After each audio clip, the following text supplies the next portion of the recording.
You're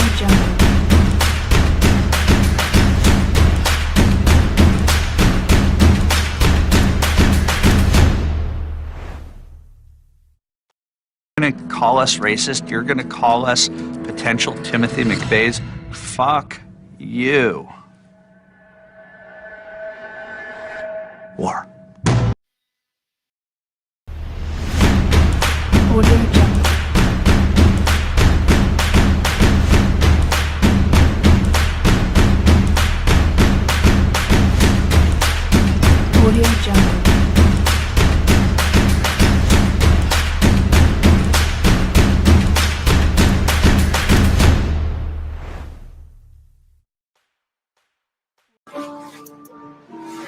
Wrong race, but don't.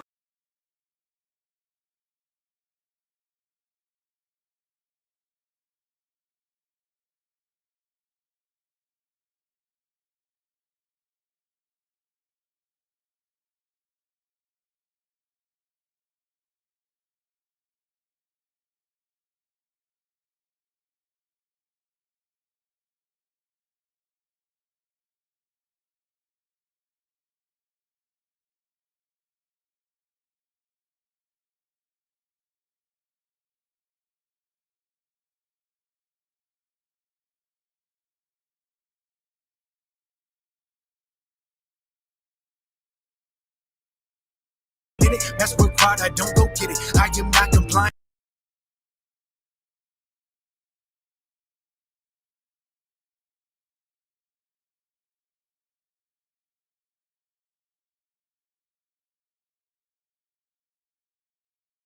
Let's go, Brandon A.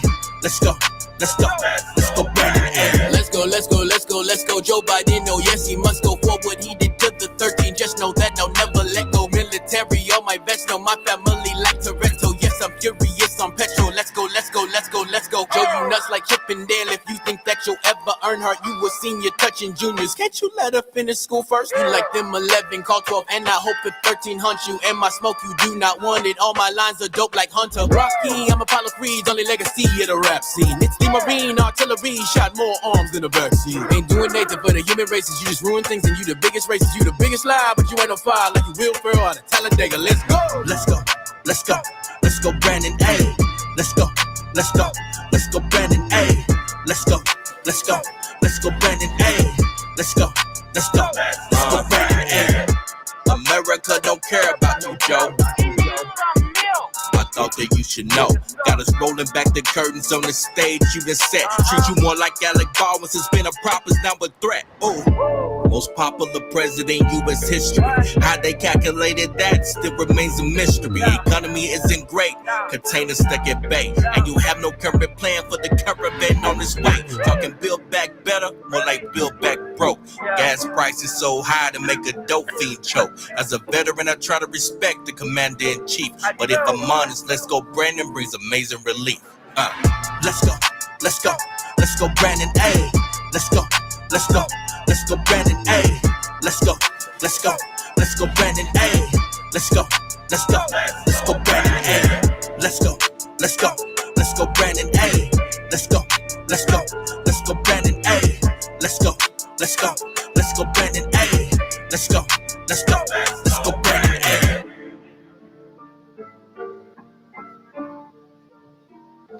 All right, welcome everyone to the Tori Says Show. It's the 27th of October 2021.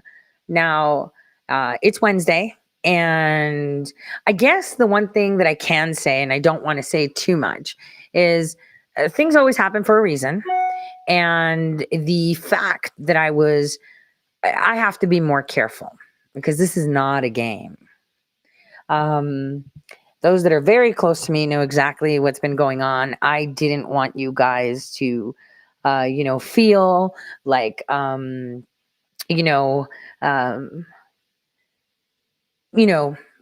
lose faith because I let my guard down. So I'm good. I am better. It was unexpected. At first, I thought it was something completely, benign. Then I thought it was something else. It turned out It was pretty crazy. So I'll explain. So you all know that my daughter's Sweet 16 was on Friday. I had the party on the 23rd because she hates her birthday. And on the 22nd on Friday, I started to get like creepy attacks, like in my DM, threatening stuff, just really weird things. And then other people were having meltdowns. Maybe, there's like prostitutes deployed, whatever, whispering in their ear. It was just all together. And then the media came together and then everyone was attacking. And you guys know that my deadline for, we were waiting for Dominion to actually file a response on Monday. And, I was like, damn, they haven't even responded to appearance. And so my attorney was busy with family things. And then in the afternoon when he got in there, he saw they asked for an extension. But the thing is, if they weren't going to make an appearance, we were going to withdraw. And I can't tell you why, because I'm doing something else. We wanted to file an amended complaint, but no one had made an appearance. So we were like, so Dominion's not showing up, and they show up like the day of saying, hey, we just got a sign. So what has Dominion be, sitting on their ass since August? Sounds really weird. Sounds like some real fuckery there, especially when the judge is changing dates on her own, without being prompted. So we were going to amend the complaint, and we never got to it. So there was no point in doing it. We were just waiting to see if they were going to turn up. And when they filed for an extension, we're like, yeah, that's not happening. Because we wanted to say, hey, we want to do this. So anyway, I'm not going to say much on that. You never tell the enemy what you're doing. So regardless, banana peels. So we keep it at that for now. Anyway, so I had all that going on and all these weird people that think that they're personas or people that are important, talking so much shit to me. And I was like wondering, damn, all of that. And then the actual bodily harm that came to me was the alarming portion of it. See, I could deal with trolling and bullshit, but when there's bodily harm, that's a concern for me. And that was my fault for for being vulnerable and not paying attention to my situational awareness. So I'm better now. I mean, it'll be a bit. I am better now. So I can actually speak today. It was pretty bad, pretty bad. But that's because, I was more into the moment, having, fun with my little girl.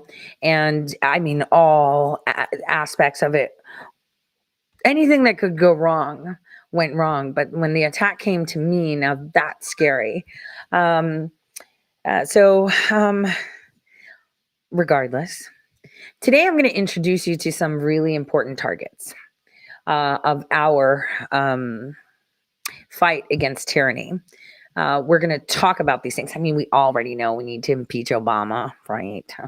We don't need to talk about that much, but we do need to share Tucker Carlson's, viewpoint on Obama, because I am loving the fact that lately he's been kind of super on point with all of this. I did tell you guys for years, and it's not to pat myself on the back. It's to point to you guys that obviously if I know it, others know it.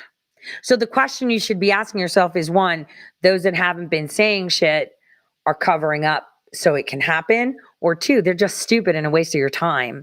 And why are you listening to them anyway? Right? Bottom line. Okay. It's not about titles and tiaras here. This is about our nation. Having said that, the movement that has been created by you, the people, in our groups has grown exponentially. You are being seen with your stickers across the nation. You are being heard across the nation. We are a big threat. I mean, we got the National, School Board Association fucking sided off. Even though I was dying, I still got that shit done, didn't I? And then other states joined in too. So that was pretty incredible. The state of Virginia, keep your eye on that. Your Virginia counterparts are doing some really badass moves that is just incredible to see happening. Incredible. Incredible. I am so impressed by their prowess, their attention to detail, and their motivation. And this is it.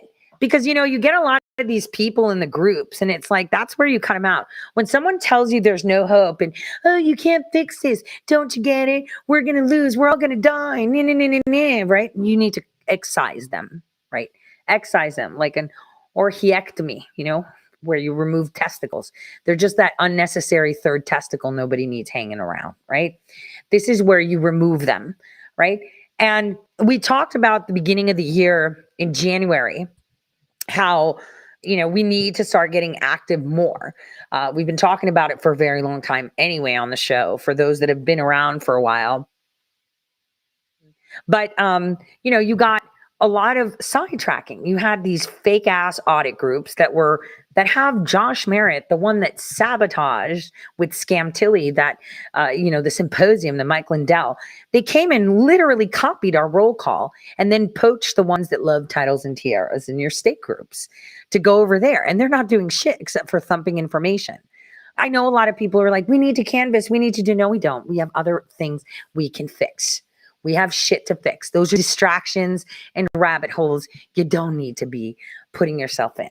Now, the quo warrantos we talked about in January were very important. Many people took it. Arizona ran with it. I did my thing and learned a lot from it. There's someone that has one in DC, still under seal. They're playing footsie with that one person. But there's a lot of those coming out too. So it's going to be super, super, super interesting. So we got that, right, going. Then we have our writs. Our writs are on fire right now. A lot of people are like, oh, it's now point in doing it. Yeah, it is a fucking point. You're making history. It's in the books. It's done. It's sealed that you fought for your nation and you used the courts, right? This is it. So that's that. You are making history. We need wins. We need losses. I'm telling you, I'm winning my fucking writ. And that will set precedent.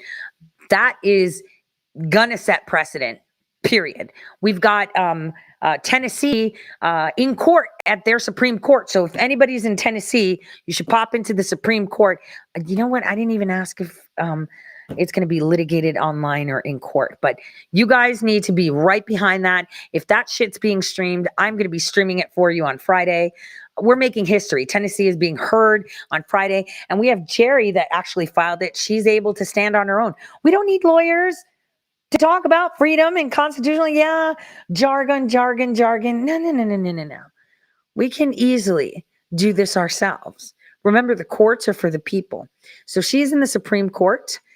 Those of you that are in Tennessee would be great if it's in the court. Find out from your Tennessee group.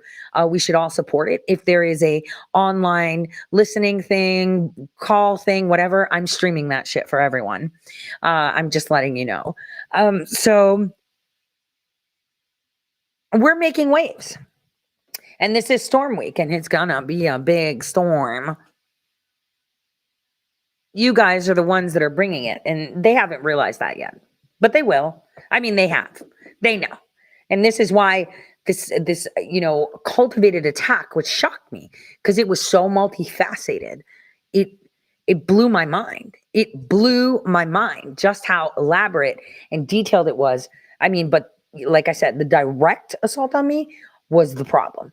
And I'm lucky to have a good personal physician. That's really important. So let's start with some fun. Some fun with Tucker. Tucker, I freaking love him when he does this, and he speaks truth. And I want you guys to listen to this segment. It is incredible. Boy dressed as a girl is accused of raping an actual girl in the bathroom of a school in Loudoun County, Virginia. That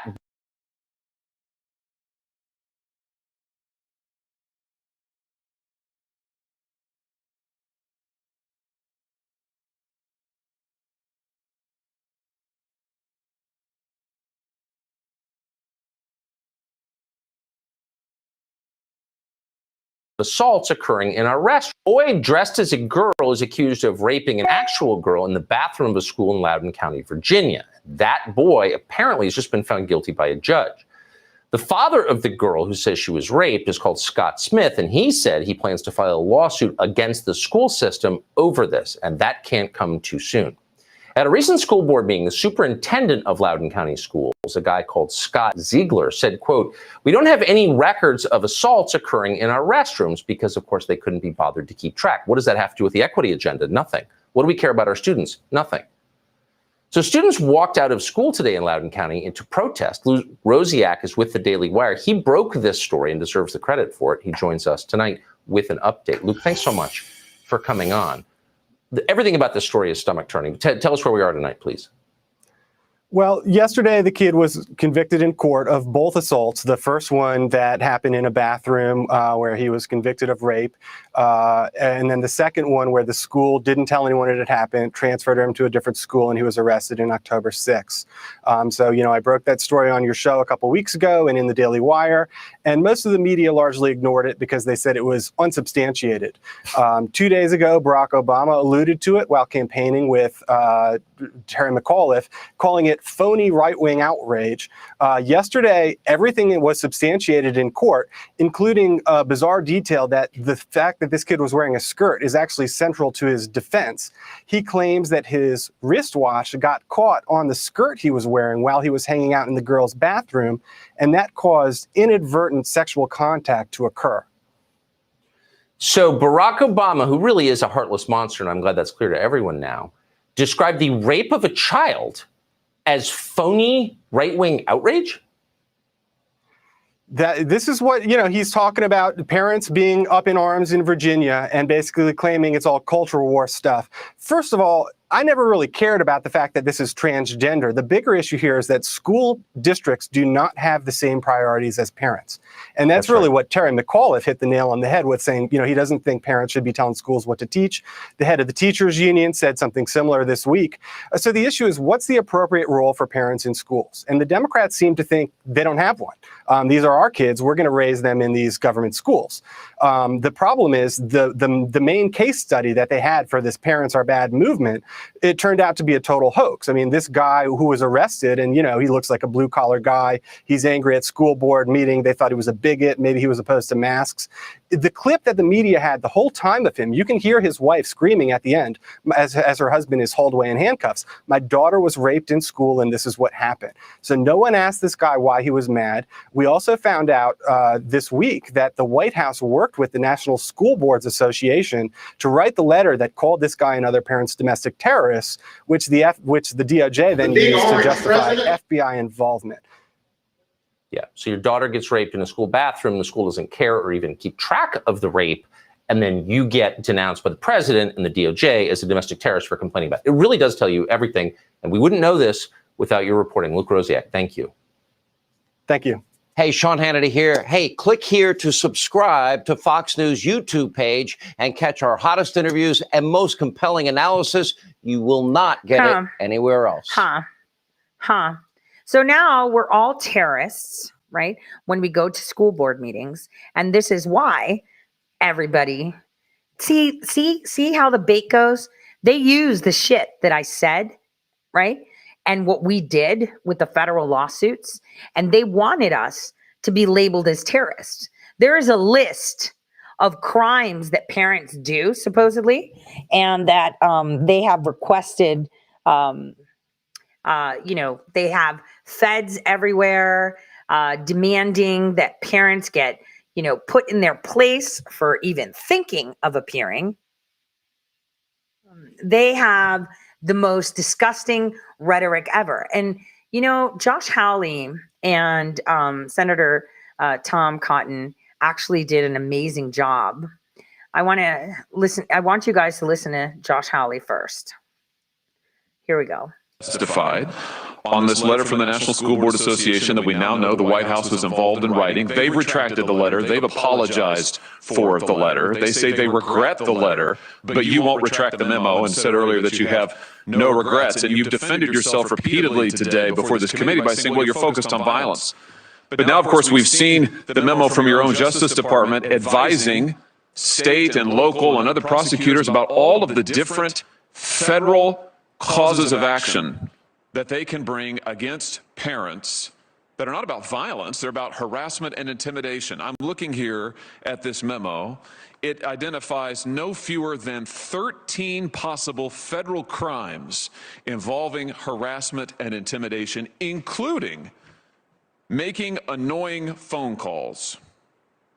Do you think a parent who makes a phone call to a school board member that she has elected, that school board member deems annoying, should be prosecuted, General Garland? No, I don't. And the Supreme Court has made quite clear that the word intimidation with respect to the constitutional protection is one that directs a threat to a person with the intent of placing the victim in fear of bodily harm or death.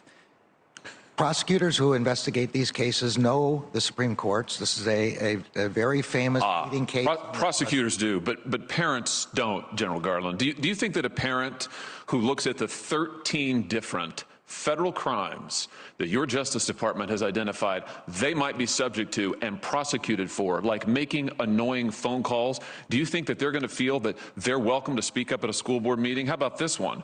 They could be prosecuted for using the internet, I guess that would be Facebook, in a way that might cause emotional distress to a victim. Is that a crime of violence? Senator, I haven't seen the memo that you're Why talking haven't about, you? and I don't, even from the description, it doesn't sound like it was addressed to parents. But if you... No, it wasn't addressed to parents. It was addressed to prosecutors. That's the problem. Why haven't you seen the memo? I don't know why I haven't. I don't look at every. I do not get every memo that every U.S. attorney sends out. But if you're wait a minute. I just want to be sure I understand this. This is a memorandum that collects 13 different federal crimes parents could be charged with. It has United States Department of Justice on the top of it, and you're telling me you haven't seen it? Who's the memo from, Senator? The United States Department of Justice, United States Attorney for the District of Montana. I have not seen a memo from the District of Montana. Not high enough priority for you?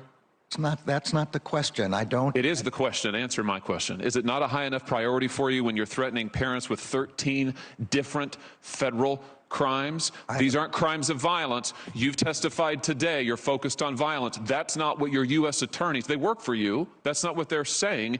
You haven't seen it because it's not a high enough priority, or what? Question of priority. No one has sent me that memo, so I haven't seen it. What do you mean no one has sent you the memo? You run the United States Department of Justice, do you not? There are 115,000 employees of the Department of Justice. Indeed, and you are in charge of every one of them. And this was a sufficiently important case that you issued a memo.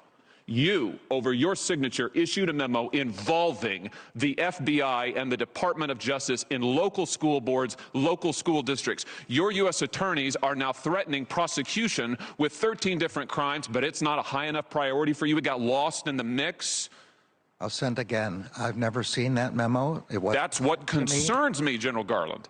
Well, it wasn't sent to me. I hope you will assure your constituents that what we are concerned about here is violence and threats of violence. That only leads me to conclude, General Garland, all I can conclude from this is either that you're not in control of your own department, or that, more likely, what I think to be the case, is that you knew full well that this is exactly the kind of thing that would happen. When you issued your memo, when you involved the Department of Justice and all of its resources, and the FBI and all of its resources in local school boards and local school districts, you knew that federal prosecutors would start collecting crimes that they could use against parents. You knew they would advise state and local officials that these are all of the ways parents might be prosecuted.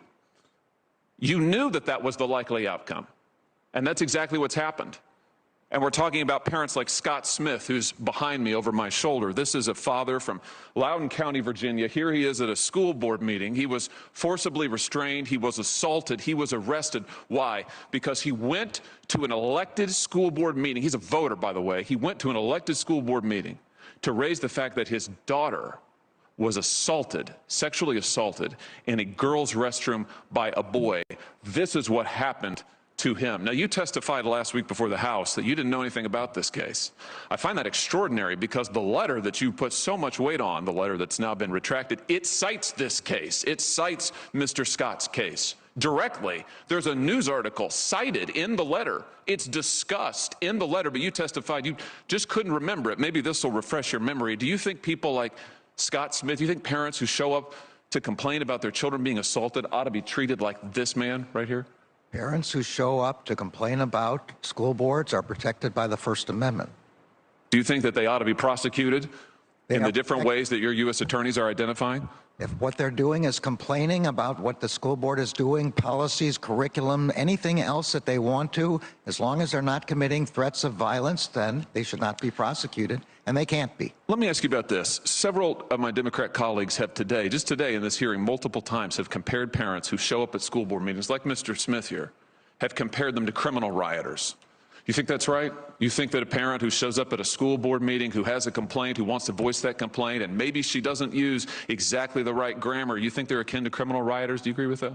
I do not, and I do not remember any senator here making that comparison. Oh, really? These people are just like the folks who came here on January 6th and in the riot at the Capitol? I don't think they were referring to the picture that you're showing there. Well, I certainly would hope not, but they were referring to parents who go to school board meetings. Mr. Smith is a parent who went to a school board meeting. I'll leave it at this, General Garland. You have weaponized the FBI and the Department of Justice. Your U.S. attorneys are now collecting and cataloging all the ways that they might prosecute parents like Mr. Smith because they want to be involved in their children's education, and they want to have a say in their elected officials. It's wrong. It is unprecedented, to my knowledge, in the history of this country, and I call on you to resign. Thank you, Mr. Chairman.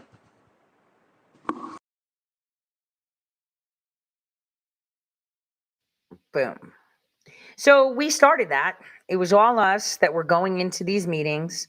We started it. Let's go down there. Let's get this done. People were like, it's fucking masks. Shut up. First the mask, then the jabs. Now, a lot of people are like, well, you know, my kid's not going to get a jab. My kid's not going to do this. Well, I can tell you one thing. They've already started.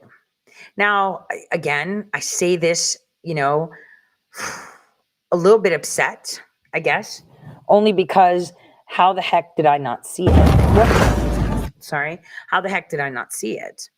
But it turns out that in my daughter's school, aside from being, you know, funded by the UN and all these organizations, I found out more, even more. So I guess my response is going to be pretty fire soon.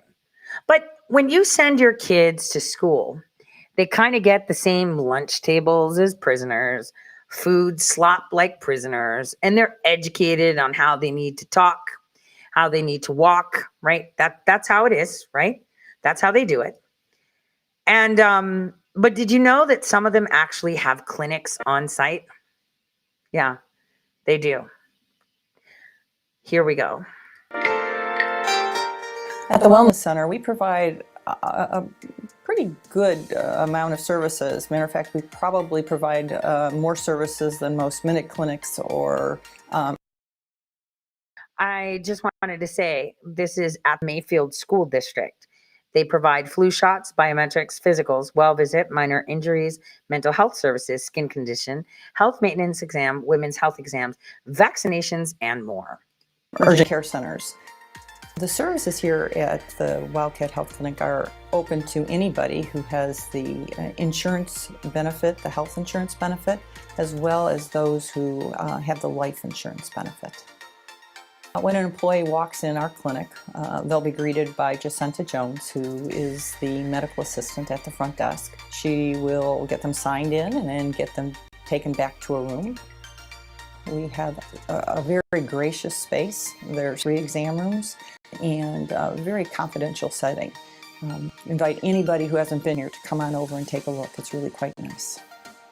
The fact that Mayfield provides this service to their employees, to me, means that they value them incredibly so. It's a wonderful service, but it makes me think that they value the employee, they value their relationship, and they want to keep them well as give them a opportunity to access medical care. The Wellness Center is actually in the high school. It's in the rear of the building, and we're located right. So the Wellness Center is at my daughter's high school at the rear of the building where students and staff can actually attend. They do vaccinations and vaginal exams on site. I wonder if they ever did abortions. That would be a great question to ask. But this is so weird. So weird. No wonder they have people from the Cleveland Clinic sitting on their foundations. So within the school, there's a clinic. I just wanted to, who the fuck is paying for all this, right? Who's paying for all this, right? Right? I mean, come on, out of all the schools in Cleveland that I pick for my daughter, I get this one. I mean, is it happenstance, happen chance that I get that there? Oh, by the way, there's a school board, and then they have a foundation where they do galas, and they rake in about 100,000, but they spend 50,000 on the drinks and the party. So they really make 50,000.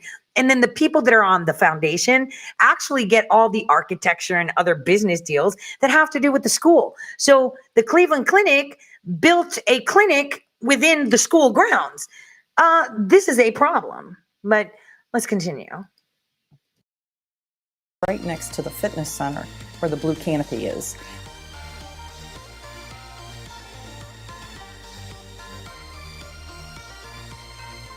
The easiest way to make an appointment to see us is through mywildcatbenefits.com online. There's a scheduling system there that's very easy to manage.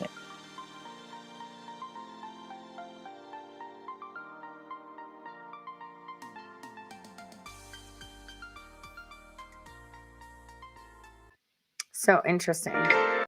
So interesting, isn't it? So weird. So freaking weird. Isn't it weird? So weird.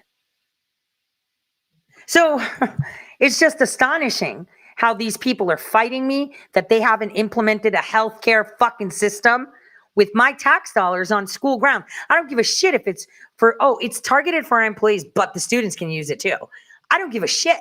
I shouldn't have to pay for the healthcare facility of the teachers to be there. And you know what's so funny? My daughter goes to high school that they call Wildcat.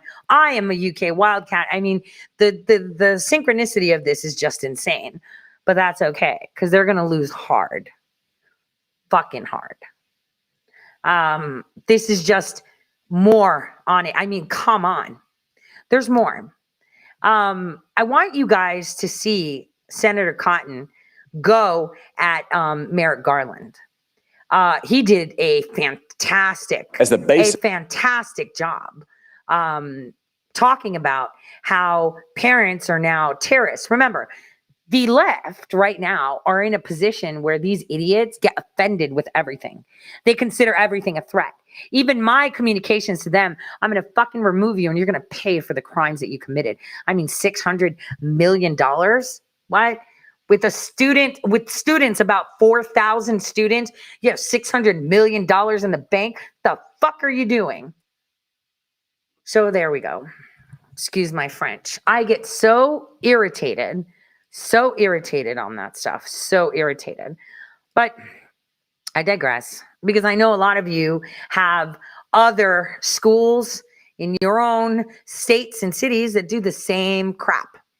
So let's take a listen to this super slap in the face. That's wrong. Shameful. Judge, this is shameful. This testimony, your directive, your performance is shameful. That's not. Thank God you are not on the Supreme Court. You should resign in disgrace, Judge. On May 11th, Tony Fauci testified that his agency, quote, has not ever and does not now fund gain-of-function research in the Wuhan Institute of Virology. Last week, his agency admitted that they had, in fact, funded gain of research in the Wuhan Institute of Virology. Are you investigating Tony Fauci for lying to Congress? So the long-time rule in the Justice Department not to discuss pending investigations, potential investigations. Okay, that's fine. That's fine. Do you believe Tony Fauci was truthful when he said his agency had never funded gain-of-function research? This is outside of my scope of knowledge. Let's turn to your outrageous directive sicking the feds on parents at school boards across America. When you crafted that October 4th memo, did you consult with senior leadership at the FBI? My understanding was that the memo or the idea of the memo had been discussed with the FBI before. Did anyone at the FBI express any doubt or disagreement or hesitation with your decision to issue that memo? No one expressed that to me. No one. To me. No one expressed that to me. No. Because a lot of them have contacted us and they said they did, Judge. I'm sorry? A lot of FBI officials have contacted my office and said that they oppose this decision. Well, I doubt any of them spoke to me about it because I didn't speak to no one. All right. All right. To me.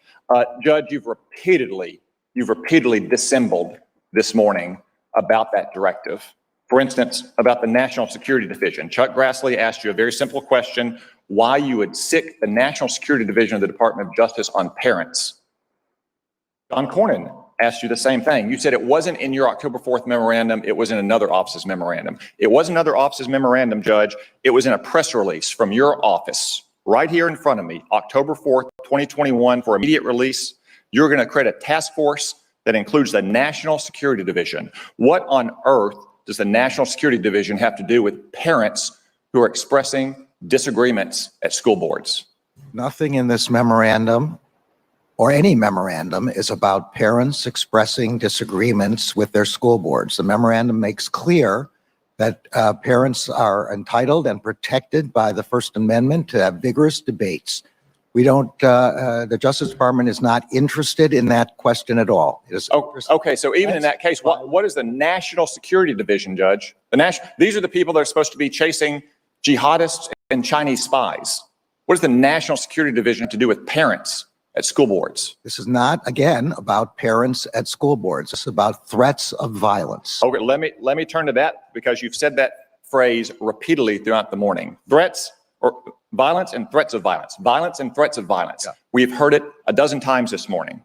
As Senator Lee pointed out, the very first line in your October 4th memorandum refers to harassment and intimidation.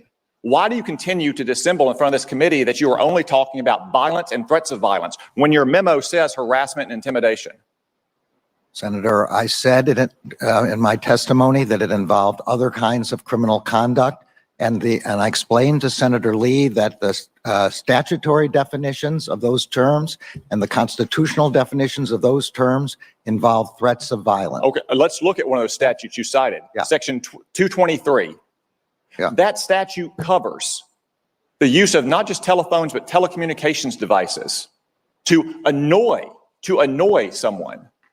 So are you going to sick your U.S. attorneys and the FBI on a parents group if they post on Facebook something that annoys a school board member, Judge? The answer to that is no. And the provision that I was particularly drawing to his attention was 2261A, which was to engage in— I wasn't talking about 2261A. I know you mentioned that. You also mentioned 223. That's what I mentioned. Yeah, but the only Judge, you also told Senator Klobuchar that this memorandum was about meetings and coordination. Yeah. Meetings and coordination. Yeah. Well, I have in my hand right here that I'll submit to the record a letter from one of your U.S. attorneys to all of the county attorneys, to the attorney general, to all sheriffs, to the school board association of his state, in which he talks about federal investigation and prosecution. It's not about meetings, not about coordination, it's about federal investigation and prosecution. Did you direct your U.S. attorneys to issue such a letter? I did not. I have not seen that letter. It's got 3 pages. It's got 3 pages of spreadsheet about all the federal crimes that a parent could be charged with, to include the ones you cited. Did Maine Justice make this spreadsheet, Judge? I don't have any idea. My memorandum speaks specifically about setting up meetings, and I'll just read it again: convene meetings. Judge, we've all read your memorandum. We've also heard you dissemble about your memorandum. I have, and the record now shows, one of your U.S. attorneys sending out a letter about federal prosecution investigation and list in detail the federal statutes for which you could be prosecuted. Judge, you've talked a lot about intimidation and harassment. Have you issued a memorandum like your October 4th memorandum about the Black Lives Matter riots from last summer? You're talking about the summer of 2020? In the summer of 2020, there were a lot of crimes committed. People haven't been. There were a lot of prosecutions, and they were under the previous administration. Okay, Judge, what about this? It is no doubt you're even though parents at school boards aren't within federal jurisdiction. There's no doubt that federal officials are. You keep saying senators. Have you started an investigation into the harassment of Senator Kyrsten Sinema in a bathroom? Because she won't go along with the Democratic Party's big tax and spend agenda? That is a sitting United States senator being harassed in a bathroom. I don't know whether the senator has referred the matter to the Justice Department or not.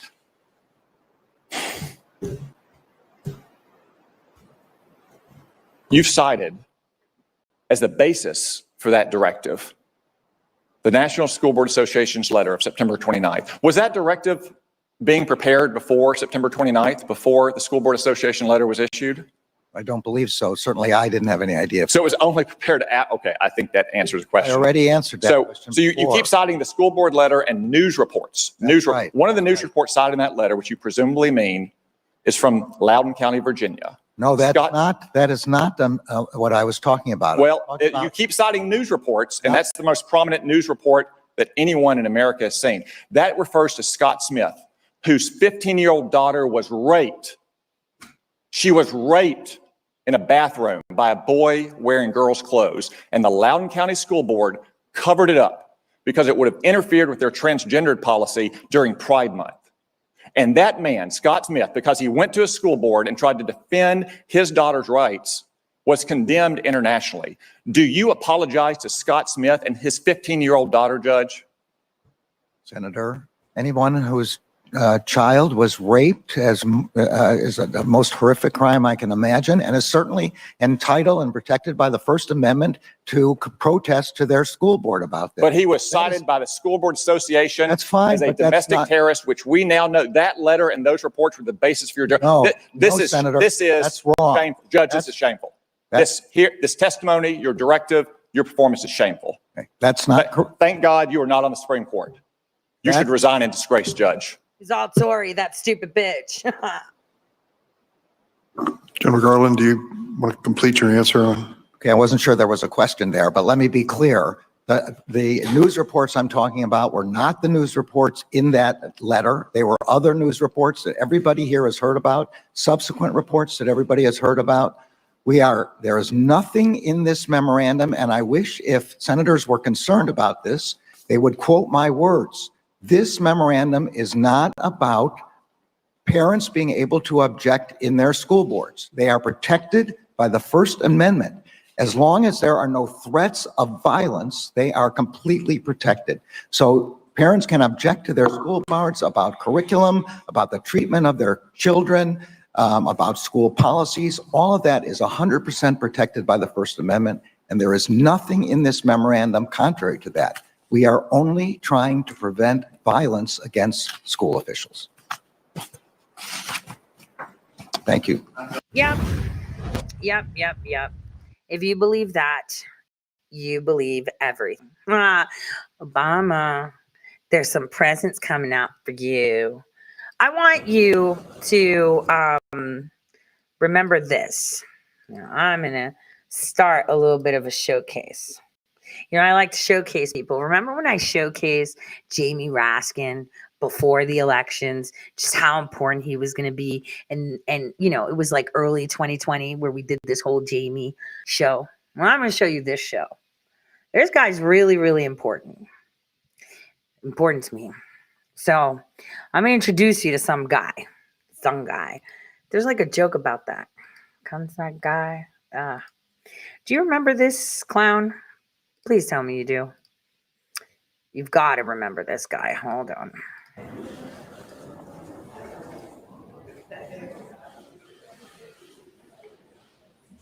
Guy eating Kentucky Fried Chicken at AG bars. Hearing. Do you guys remember that clown? Do you remember him?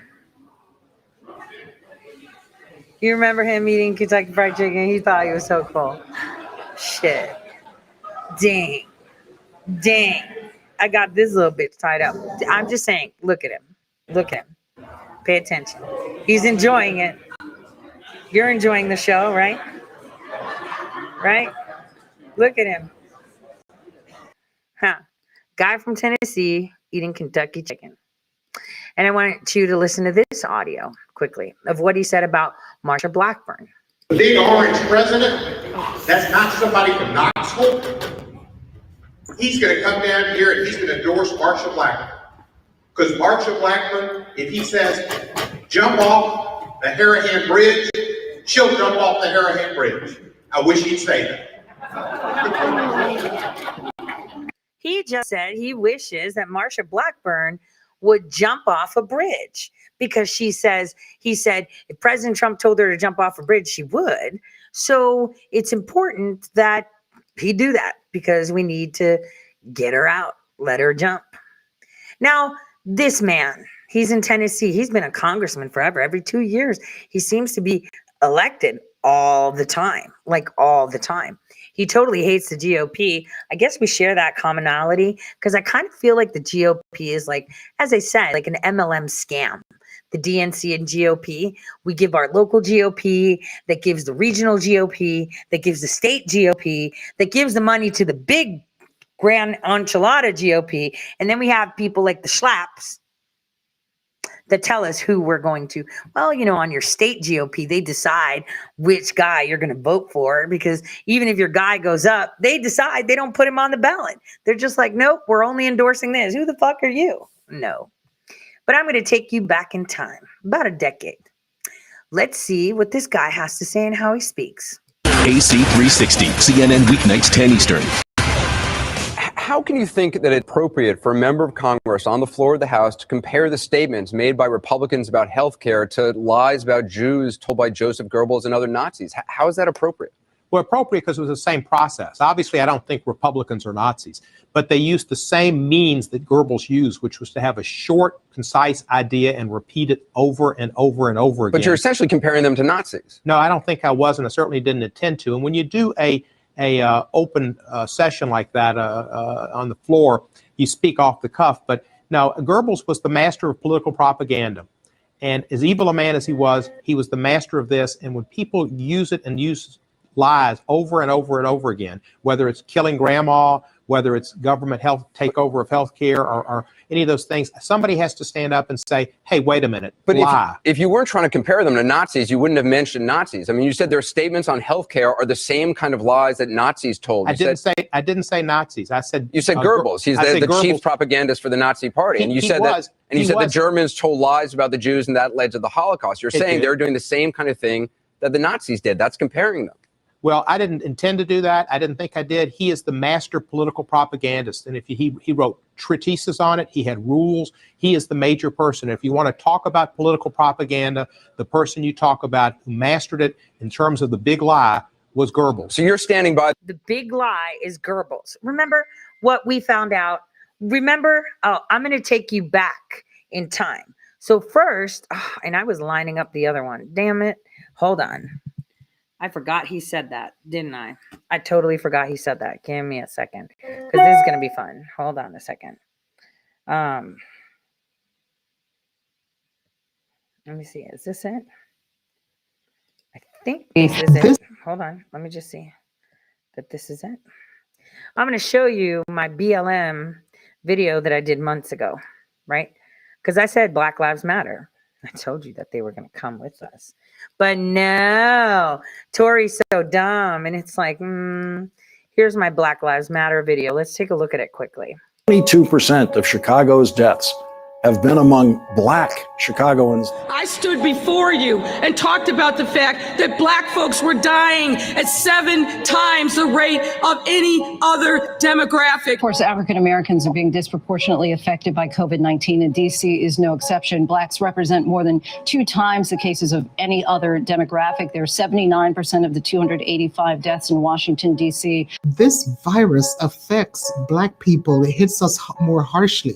Corbett also said that Moderna has slowed down their enrollment in order to get more Black people to enroll. They were only at 6% enrollment in a study, and they stopped it and got it up to 10%, still not representative of 14% of the population. Our COVID-19 coverage continues now with a closer look at the vaccines and why Black people should trust them. Connecticut, for instance, I think it was quoted that 8% of individuals who are white who test positive.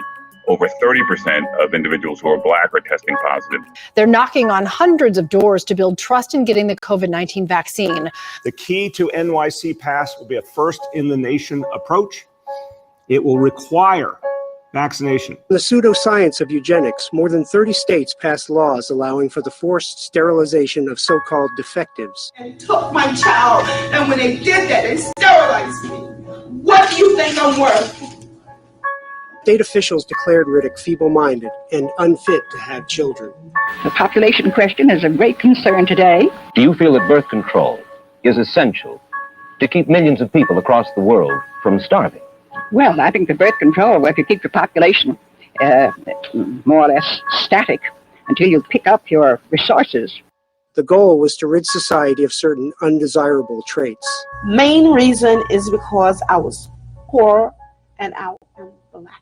So now they're going to say, because control of virus is racist, it risks black people from going to the polls, right? So even if they do simply, say, hey, you're wearing a mask, you should be fine. Apparently, black people are more prone. You know what makes me wonder? So we know that the elderly die really easy from anything, right? But what if the Democrats are actually killing black people to get numbers? Like, what if they're going after black Americans? I mean, do you doubt that? But see, nobody seems to remember history. Democrats are the racists. And so them purporting and saying that we're racist is just deflection. They, make you think like the other side is the bad guy. So eugenicists in California sent this book to the Nazis. Yes, they did. You got more questions, but I tell you, if you have a problem figuring out whether you're for me or Trump, then you ain't black. Huh. Do you remember that video that I put together? I'll share it in the links. Remember who was the one that sent off the book to the Nazis for Goebbels? Thousands of New York City workers taking to the streets and shouting. It was his idea, they said, right? It wasn't. It was actually California's. They gave him the idea, right? They gave him the idea of how to do it. That's facts, super facts, okay? Really up there facts. So let's remember, because we're Nazis. All of us were Nazis. This guy called us Nazis. The shit he said about elections too. But I'm going to show you what role he's playing and what he played and what he's going to play. Well, can't tell you about what he's going to play, but I can tell you what role he's playing in all this crap we're going through now. But let's just remind ourselves how we constantly say history repeats itself, but it's actually just an echo. Same plan, same scenarios, different characters, more spectators. Closer to the war and the war progressed. Then they changed. By the 24th of March, 1933, with the passage of the Enabling Act, Hitler had obtained the legal authority to govern by decree, and civil liberties were suspended for 4 years.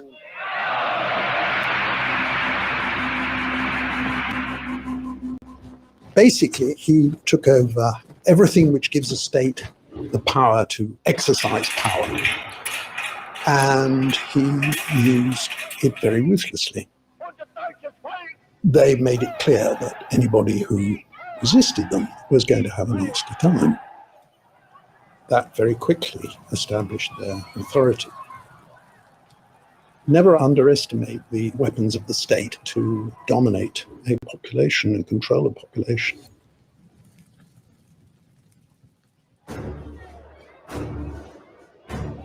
Now unchecked by democratic restraint, Hitler had the power he needed to wage legislative war on the people who had always been his target.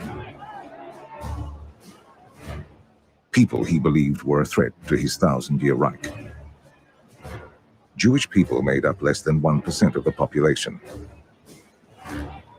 But Hitler was intent on removing any Jewish influence on German society. New laws enabled the dismissal of Jewish professionals from government positions. In September, under the direction of Joseph Goebbels, Jews working in the media and publishing were dismissed, removing their voices from German cultural life. In 1935, the passage of the Nuremberg laws enshrined persecution in law. Jews and Gypsies were no longer citizens of the Reich. Marriage and extramarital relations with Aryans was also forbidden. The laws paved the way for the persecution which total war enabled. It normalized violence and persecution. Violence against Jewish people had been rife throughout the 1930s. But the most well-known incident was Kristallnacht, the night of the broken glass. And on November 9, 1938, over 7,000 Jewish stores were looted, nearly 200 synagogues destroyed, 91 Jews killed, and 30,000 transported to concentration camps.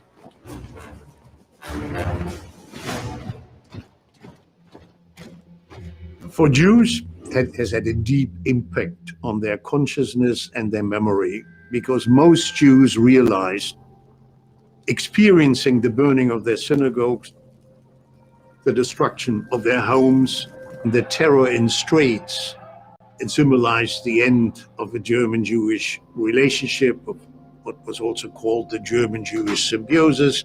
And most Jews gave up their hope or their notion that they still had a right to domicile in Germany.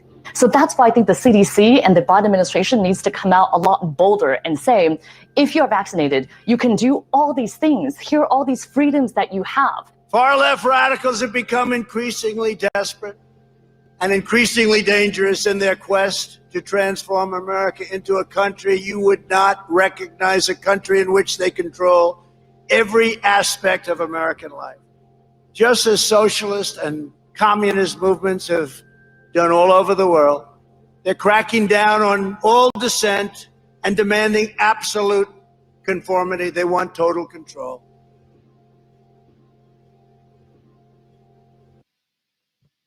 So I put up that video in April, right? See how it's right there, isn't it? But we're going to continue because we need to see, who this person is and why we're in this position. Because, I know a lot of us watched 1984 and it was actually quite terrifying. It was over exaggerated and you would think people aren't that stupid. But now when you watch it with today's eyes and ears, you see that it can actually be reality. It's startling, that these unpleasant conversations, difficult conversations that I've said many years ago, we have a lot of difficult conversations to do. Our future looks like that book, only that book was over exaggerated. But is it? Because you're in the middle of it. The world is actually in that place right now. It just hasn't gone to that extreme yet. Emotions are fear, rage, right? Self-abasement, sexual instinct. You're not supposed to have it. You shouldn't, feel love. It should be about procreation. You should have incubators in your house because, you may want children, but you don't have a vagina or, a womb, but you can breastfeed like Pete Buttigieg showed us. He can put on fake boobs and feed a baby with boobs, which is makes me hurl just thinking about it. The only loyalty we see from these people is to the party, right? And the party, right, is who? The Praetorians. See, the one thing I've said about Praetorians is that they protect a leader, not the people. Praetorians protect leaders, not people. Some of you may think that there's good Praetorians. If they're a fucking Praetorian, they're protecting a leader, not the people. The job of a Praetorian is to protect a person.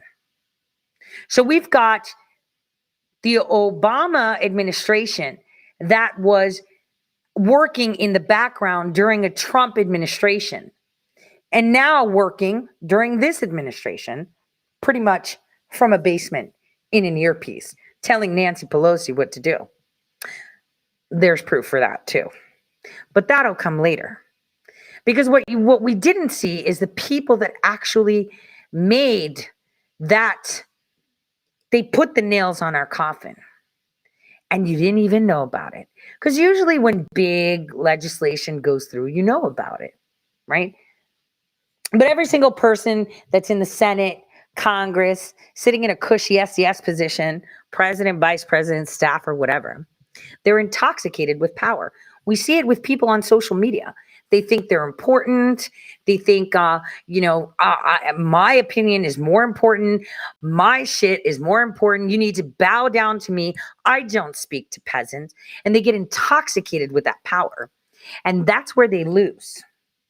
They lose with that intoxication of power. That is what happens. So 1984 has been here for a while. At every moment that we see, these people have like this really sick, because these people are sick, feeling in like excitement that they've just dominated you and took away your rights and you're a peasant. I don't know if you realize that. I've expressed how I had a 6-month period in my life where I felt that. And it was dark and it was dangerous. And it was like, what? You have no idea what I can do to you. Like, why would you do that? You have to be in a really dark, I was in a dark place. And that's where, I felt, oh, this is not good. This is not a good feeling to have. But it's like a drug. It is like a drug. And the people that rule you, because they do rule you, you are not free right now, get off on the sensation that they're taking out their enemy that's helpless. You're the fucking enemy. They hate you. They hate you. You're like a nagging gnat. Nagging gnat. Like, how dare you speak to me? Do you know who I am? And so what we're at is you have to realize boots on your face is closer than anything right now. This is a nightmare. Nightmarica, as Tom MacDonald coined. The only solution that you have to this is to not let it fucking happen. I think even George Orwell himself in an interview said that. The only solution to something like that is to not let it happen. So right now, all of you are taking actions to ensure this does not happen, no matter what your color, no matter what anything. And a lot of people gave me so much hate. Oh, and it's like, stop. You could hate me now, but I'm going to tell you what. Later, you're going to freaking love me. Because the only way you win is by giving knowledge to the people, empowering the people, and moving ahead. Do you know how much hate I had? Oh, you have no idea. I've been called everything under the sun. People had their experts talk to me, about me, with me. They even drugged me at some point. Guys, I've been trained to lie under drugging. Are you kidding? I've had my life threatened. I had people mock me, fat shame me. And it's like, you're fat shaming me? Like, if I could help it, I'd fix it, right? But I got a tumor that's not letting me do things. I'd have to work out all day, every day to get rid of it. Like, why would you do that? Why would you try to egg me like that when I'm trying to save my nation? Why would you say things like that? But you know what? They would talk shit about me 4 years ago, 5 years ago, 3 years ago, 2 years ago, 1 year ago. And slowly all of them fade away. They can't deny that they were wrong all along. You do not need leaders. You do not need to be told where to go. You're not fucking stupid. You're not sheep. Yes, you acted like sheep. Yes, you did this. But every single time you try to guide them and you give them a leader and say, follow this guy. He's going to tell you everything you need. Follow this. That's where you fail. See, the number one thing that I saw, and this is why jihadists and shit were effective, right? Is that they made leaders out of everyone to take charge. And it's like, okay, so you see this. I mean, they're all leaders, good leaders, or like our president, President Trump. He was with us, not for us. Like, we didn't have to be for him. He said, I'm with you. I'm not going to brag, doing my nail thing. But I did start that shit on Twitter, okay?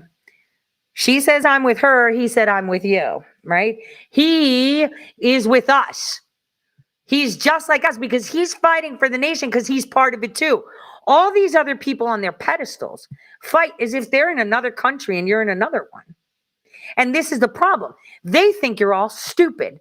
They think you all need proper direction and a good leader. No, you don't. No, you don't. You absolutely, what you need is knowledge. What you need is to understand how to take control of the situation. You know, the way, okay, so I think it was like 2 summers ago, we had the Ministry of Truth from Adam Schiff, if you remember, the silencing of people. And everyone was thinking, you know, what is domestic propaganda? Now, as you know, I've written a few articles and did a couple shows on Michael Hastings. And we had this conversation in 2012 where, you know, after he was, you know, writing up stuff about generals, I communicated to him to give him some really important documents in regards to how they were churning out propaganda. And it was actually very important. And this is like, when was I in, like 2011. And we met early 2012. So, you know, in that documentation, it indicated just how propaganda turns.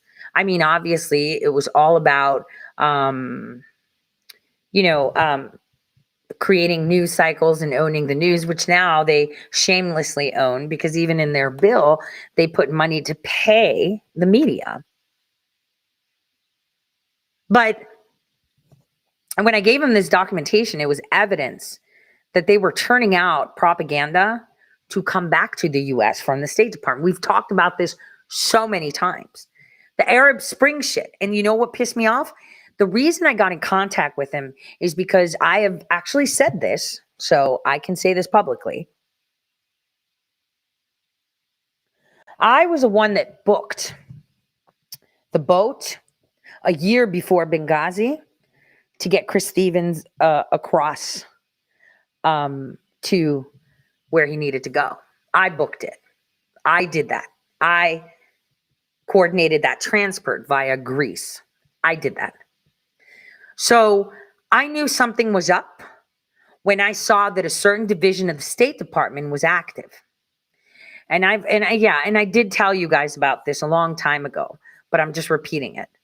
So when Ambassador Stevens, before he was ambassador, a year earlier, he went to Benghazi. And to get him there, I organized the boat transport. I did the decoy. I did all of that, right? I coordinated that. And so I also saw back in 2011 that they were mobilizing specific units of the State Department. Remember who was Secretary of State back in the day, right? I'm just saying they were mobilizing units to that were used to create propaganda. And I ran that through you guys with that episode we did on the Arab Spring, right? Obviously, because he successfully did what he did, he was then appointed ambassador. So he became the ambassador. And that was more so a punishment. He realized that he was in trouble because, you know, even though there were bad actors there from State Department, there were a few people that, you know, I had a little bit of blackmail on and could kind of like be like, oh, what's this picture? Shit, what's that? So they kind of rounded about without saying it, were inching that something was up. So he knew it was a big problem. I knew it was a big problem because they were going to put me to be the linguist there, but I had gotten pregnant with Phoebe and could not fulfill the training and the orders for that. So I knew that was a problem since I was already in the shitter with them. So, you know, I arranged that transport. I know what happened in Benghazi straight out. And I knew the division that was creating the propaganda. And that's something that I had kind of laymanly expressed to Michael Hastings and others. Because what you don't know is that the Pentagon, the Department of Defense, kind of like in other articles that I wrote, right? Where they took Twitter and they used it as DARPA used it to see how they can influence opinions with Bradley / Chelsea Manning stuff. I wrote about that. Years ago. You can find it on ToriSays.com, which, by the way, I'm going to fix my website because it's like crazy with a lot of stuff, but just give me like 15 days and I'll get it tidied up for you guys. I just need the time to get it done. But I had told you that because the people that have no check, no boundaries, no nothing are the Pentagon, the same people that have an interest in a lot of software that I've talked about because they were all part of those conversations. So Pentagon is unchecked, and there's a specific division in the State Department that does it. This is why I always tell you people, the State Department is worse than the CIA, right? Because most of them are agency working under the guise of State Department. I'm just making that clear. So, this is a big deal. But how did that happen is the question. How do we get to the point where, this is all not a big deal? This is totally normal. So this guy's my target for you guys, right? This guy, he's mine. He's mine. And what's funny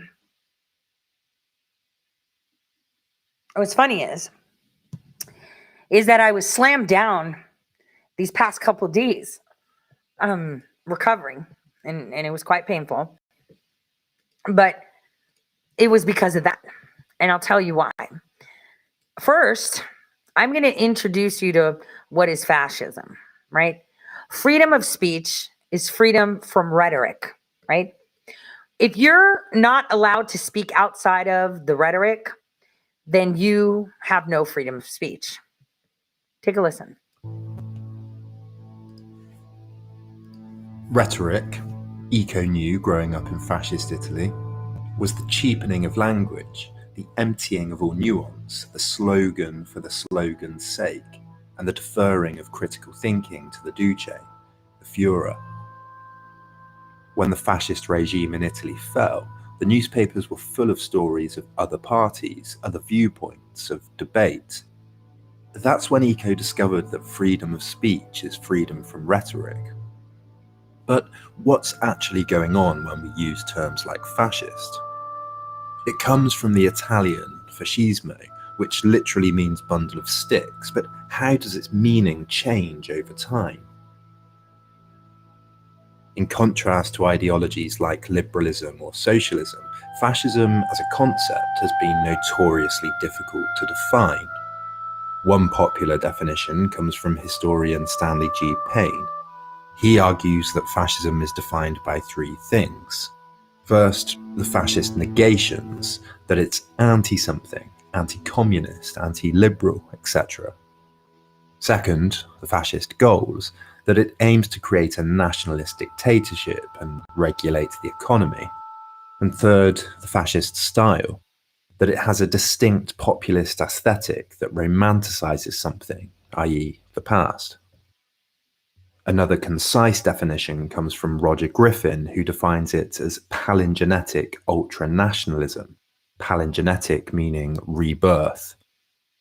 The problem is that some examples of fascism fall outside of any definition. Eco said that while he agreed fascism had no quintessence, was a fuzzy totalitarianism, and that it was philosophically out of joint, it nonetheless was firmly fastened to some archetypal foundations. He argues that fascism involves 14 things: a cult of tradition, the rejection of modernism, of enlightenment, of the individual. Action for action's sake instead of thought, a distrust of intellectuals.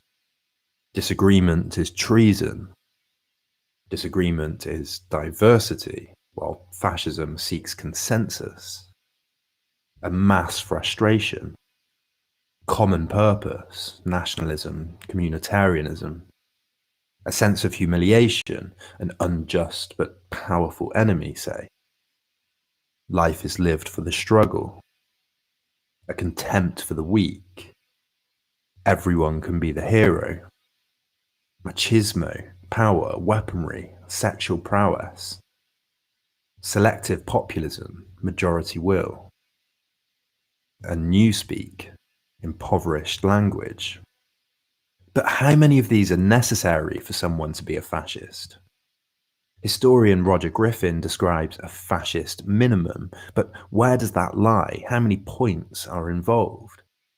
A final approach emphasizes fascism's incoherence, that fascism was so varied that any attempt to define it will be bound to fail. And on top of this, the dictators were incoherent anyway, with no coherent ideology.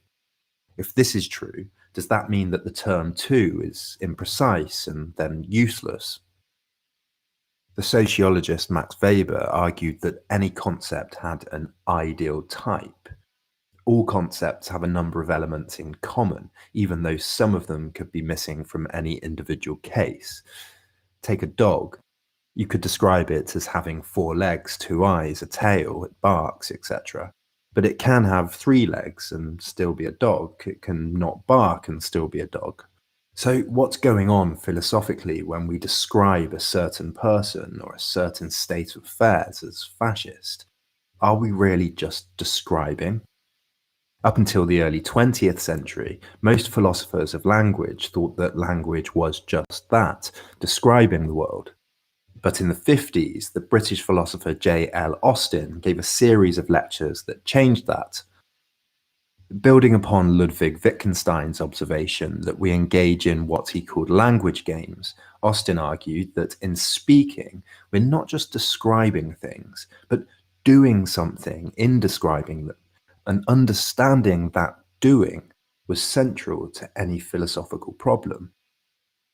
Austin was engaging in a kind of linguistic phenomenology. He saw that utterances could be descriptive. They could describe some state of affairs in the world, like the cat is on the mat. These statements were true or false and could be, or should be at least, verifiable. But statements or utterances could also be what he called performative. That is, they're not describing the world, but doing something. Take the phrase, I do, at a wedding. Or the statement, I name this ship Queen Elizabeth. Or I bet you £5 that that dog will win the race. These statements, these performatives, don't just describe, they're not true or false, but are doing something at the time of their utterances. They are producing a new set of social affairs.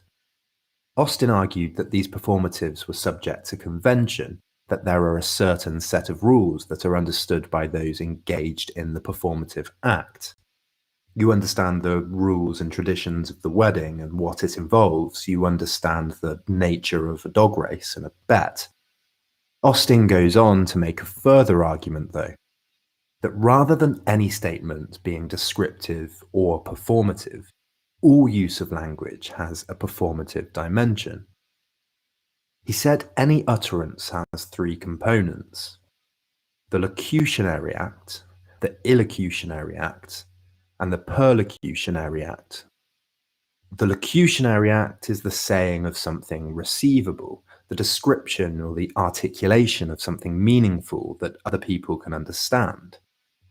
When I say the cat is sat on the mat, I am describing a state of affairs that I believe you will be able to receive and comprehend. The illocutionary act is the force that utterance has, the way I'm doing something in uttering it. If I say the cat is sat on the mat to my partner who's about to feed the cat, it has a very different meaning than if I say the phrase as a school teacher teaching grammar. Or take the phrase, the ice is thin. That phrase might be uttered in a chemistry class with one meaning, but it might also be shouted by a policeman at someone walking on ice. Again, these are 2 very different meanings, and we have to understand the particular context, the performative context, to understand what's going on. Austin describes a number of ways an act can be illocutionary. Acts can appraise, assess, can order or vote, can promise, bet, deny, congratulate, thank. But they all have something in common. They're creating a set of affairs, not just describing them. The perlocutionary act is the consequence, the way the message is received by the other person and the world in general. The conventions and context must be understood by those involved for the performative to be successfully acted out. Austin describes this as being felicitous or infelicitous, meaning successful or unsuccessful. The circumstances, the conventions, and the rules should be appropriate, understood, and agreed upon for the utterance to be acted out felicitously. At a wedding, there's a set of social, cultural, and personal assumptions about what happens when you say, I do. You have to have a transparent and honest understanding of all of them for the performative to be successful in the future. You have to be serious, you have to be compos mentis, there have to be witnesses of some kind, you can't already be married, etc. The act must be well executed, not misunderstood, misapplied, or what Austin describes as misfiring. The fall of Benito Mussolini echoed louder than the Allied guns. Benito, for 21 years a fascist Caesar. Now this from his own countrymen. So how can this help us understand political concepts like fascism? One major point is to understand and reflect upon what any utterance is doing, and it means looking at the context in which it's uttered. Political labels are used by politicians to describe what they themselves believe in an attempt to persuade others to believe in those things too. At the same time, citizens use them to describe themselves and who they're likely to support or agree with. So when a person describes someone as a fascist, what are they doing? Well, there's the locutionary act, that the person being called a fascist is being labelled with some combination of the elements we discussed before. Which of these the accuser uses is actually usually unknown and assumed, at least unless there is some further reflection or investigation. Then there's the illocutionary act, the performance. The assumption, today at least, is that the person calling the person a fascist, and wider society, has attached a negative value judgment to the concept of fascism. The performative is one that asserts or recommends the exclusion of the person from public discourse at the very least. It's an attempt to convince others that the person is dangerous. The point of political discourse, at its most essential, is to convince others of the value of a position. Building a majority position in modern politics is, of course, fundamental. The illocutionary act is an attempt to build as big a majority position as possible, what Antonio Gramsci called hegemony, which is why the perlocutionary act is also important. It's the effect the act has, how it's received, what happens in the wider world when the term fascist is used. When someone calls someone a fascist, the illocutionary act, it seems to me, is to evaluate, convince, and ideally exclude the person from respectable discourse. This possible exclusion and the intent to exclude is only possible because of the way we've collectively devalued fascism societally. It seems that for the act to be received felicitously by the conventions, by the rules of the game, the receiver has to agree with the description and to agree that the person should be excluded from public conversation. This would make a successful felicitous act. The intention being to convince as many people as possible of your point. This is precisely why precision in terminology is so important. If it's used without accuracy, it loses its potency and becomes less valuable. Returning to Eco's 14 points, we have an ideal type in each of our minds, differing from person to person, of how many of these principles we think are required for a person to be fascistic. So now looking at these principles, number one, a cult of tradition. Number 2, the rejection of modernism. Number 3, action for action's sake. Number 4, disagreement is treason. Number 5, disagreement is diversity. Number 6, mass frustration. Number 7, common purpose. Number 8, a sense of humiliation. Number 9, life is lived for the struggle. Number 10, a contempt for the weak. Number 11, everyone can be the hero. Number 12, machismo, which means to be a masochist. Number 13, selective populism. Number 14, newspeak. Now, right now, if you haven't realized that the people that rule you are fascists, you obviously aren't paying attention. We have action for action's sake, right? If you disagree with them, it's treasonous. No matter who you are the enemy. They're doing all of this for a common purpose. Everyone is frustrated. If they believe that you should be humiliated for your color, right? They have contempt for the weak, those that are old and sick. Well, the ones that are in their thrones right now feel like, elected people, right? Are the ones. They're masochists. They don't care that they killed all those people. They were fine. They do have selective populism. And lo and behold, the newspeak. We're there. So they fulfilled more than many. Disagreement is diversity. Come on. They're not rejecting modernism. They want to propel it forward. So they're not the backwards type of fascists, right? They're the going forward type of fascist. That should be in there as 15, or the acceleration of modernism. But everything that you see is masochist, means that you like to see people suffer, right? Machismo.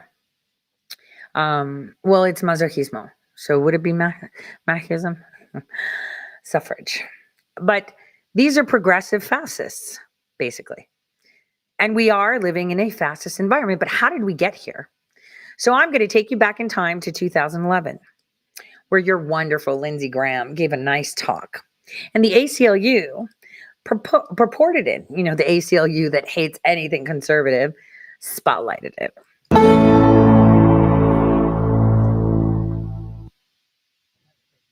The Senate recently passed a bill. A bill that would authorize the president to send the military literally anywhere in the world to detain civilians, even American citizens, without charge or trial.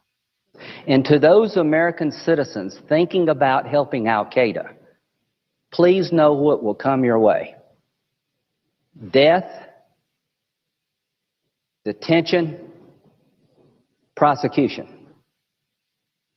And when they say, I want my lawyer, you tell them, shut up. Your time is Don't get a expired. lawyer. You're an enemy combatant, and we're going to talk to you about why you joined Al-Qaeda. The House and Senate will be voting again in the next few days on a final version of the bill. So why am I pointing this out?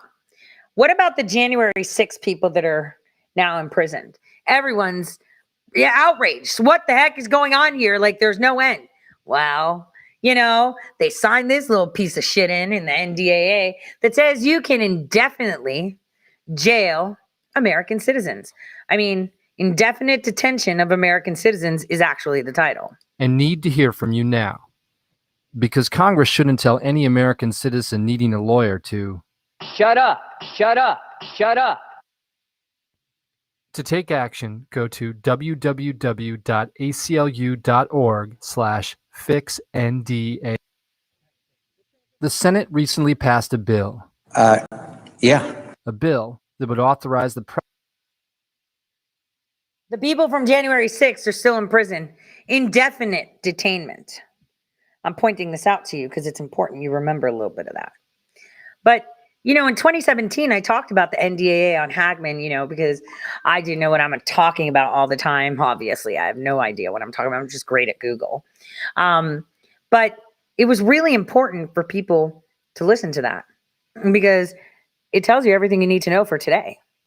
I was very excited to have him speak with me and what I discussed about genetic targeting and the NDAA. A lot of people think it's only during the Obama time. It happened from before that too. They change things slowly so you don't pay attention. Kind of like this. I'm going to take you back in time to an act that was actually passed that you probably never even heard of. I hope you guys are ready for this one because you're going to be pissed. You're going to be really, really pissed. Now you're going to understand why I've chosen him. And because he has a big mouth. Together with Congressman Darrell Issa, H.R. 2765 to protect Americans' First Amendment rights against the threat posed by libel tourism, a new term in our vocabulary. The House passed that bill by voice vote under suspension of the rules. The 110th Congress had also passed that bill in this House as well. Last week, the Senate passed by unanimous consent an amended version of H.R. 2765 named the Securing the Protection of Our Enduring and Established Constitutional Heritage Act, or SPEECH. We consider the Senate version today. Libel tourism is the name given to the practice of doing an end run around the First Amendment by suing American authors and publishers for defamation in the courts of certain foreign countries with defamation laws that don't accord the same respect to free speech values as we do. Britain is a nation that particularly is a situs for these actions. While we generally share a proud common law legal tradition with the United Kingdom, it is also true the United Kingdom has laws that disfavor speech critical of public officials and public figures, contrary to our own constitutional tradition. As a result, the United Kingdom has become the favorite destination for libel tourists. British defamation laws lack the constitutionally mandated speech protective elements of U.S. law. For example, in contrast to U.S. law, British law presumes the defendant is wrong and places the burden on the defendant to prove the truth of his or her allegedly defamatory statement. This feature of British law has drawn condemnation not only from American defenders of free speech, but also from the United Nations and even from some members of the British Parliament. In addition to Britain's substantive defamation law, features of Britain's procedural law tend to facilitate libel tourism, especially when it comes to the exercise of personal jurisdiction over a defamation defendant. Under their more expansive standard, British courts have been quick to take jurisdiction over an American defendant whose book, magazine, or newspaper, though principally or even exclusively distributed in the United States, reaches even just a handful of readers in the United Kingdom, or whose internet site, though based in the United States, is visited by someone in the UK. Particular concerns have been raised that as a result of the British court's expansive exercise of jurisdictional libel cases, the internet has rendered American authors and publishers especially vulnerable to libel suits in Britain. As one commentator has described the situation, quote, "In the internet age, the British libel laws can bite you no matter where you live," unquote. The Senate amendments to H.R. 2765 build on the version of my bill that passed the House earlier this Congress, maintaining its core elements. Like the original bill, the Senate language prohibits U.S. courts from recognizing or enforcing foreign defamation judgments that are inconsistent with the First Amendment or do not comport with our due process requirements. The Senate language also continues to prohibit the enforcement of a foreign defamation judgment against an interactive computer service if the party opposing enforcement claims that the judgment is inconsistent with Section 230 of the Communications Act of 1934. The purpose of this provision is to ensure that libel tourists do not attempt to chill speech by suing a third-party interactive computer service rather than the actual author of the offending statement. In such circumstances, the service provider would likely take down the allegedly offending material rather than face a lawsuit. Providing immunity removes this unhealthy incentive to take down material under improper pressure. The Senate language enhances an existing attorney's fee provision so that a court would now be required, absent exceptional circumstances, to award attorney's fees to the party resisting enforcement of the foreign judgment if that party prevails. That provision was added in committee this year to put more teeth in the bill.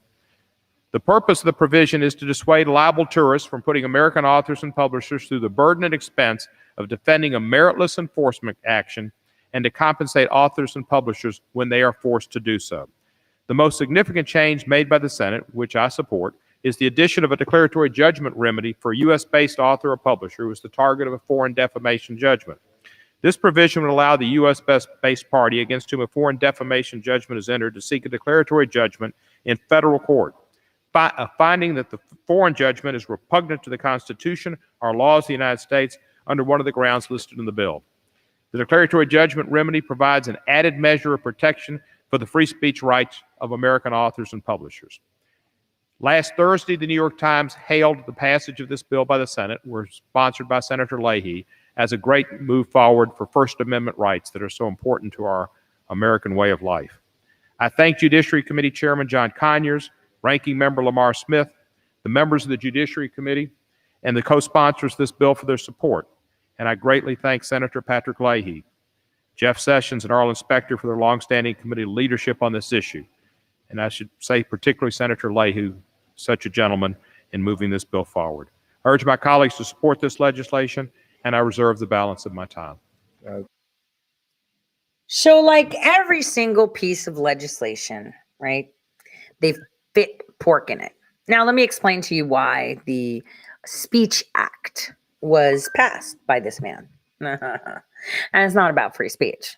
It's because if U.S. news, print, or broadcast, or put on the internet lies about another country, that the other country can't sue us. And we were like, that's okay, because we won't sue you either, right?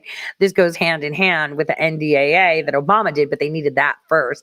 Hence why this bill was signed with no one around except for, you guessed it, Obama, that Kentucky Fried Chicken eater Cohen, and the New York Times in the office. That's it. Nobody else was present when this bill was signed. No big deal was made about it. No one paid attention to it. They only paid attention to that little portion, which was important because if our media gets it wrong, then they would sue us. Or if we say something that a communist government doesn't want us to say, then they could sue us. So I get it. But what else was in there was the fact that we, as I told you, put out propaganda overseas and then we bring it here as news. Kind of like TikTok.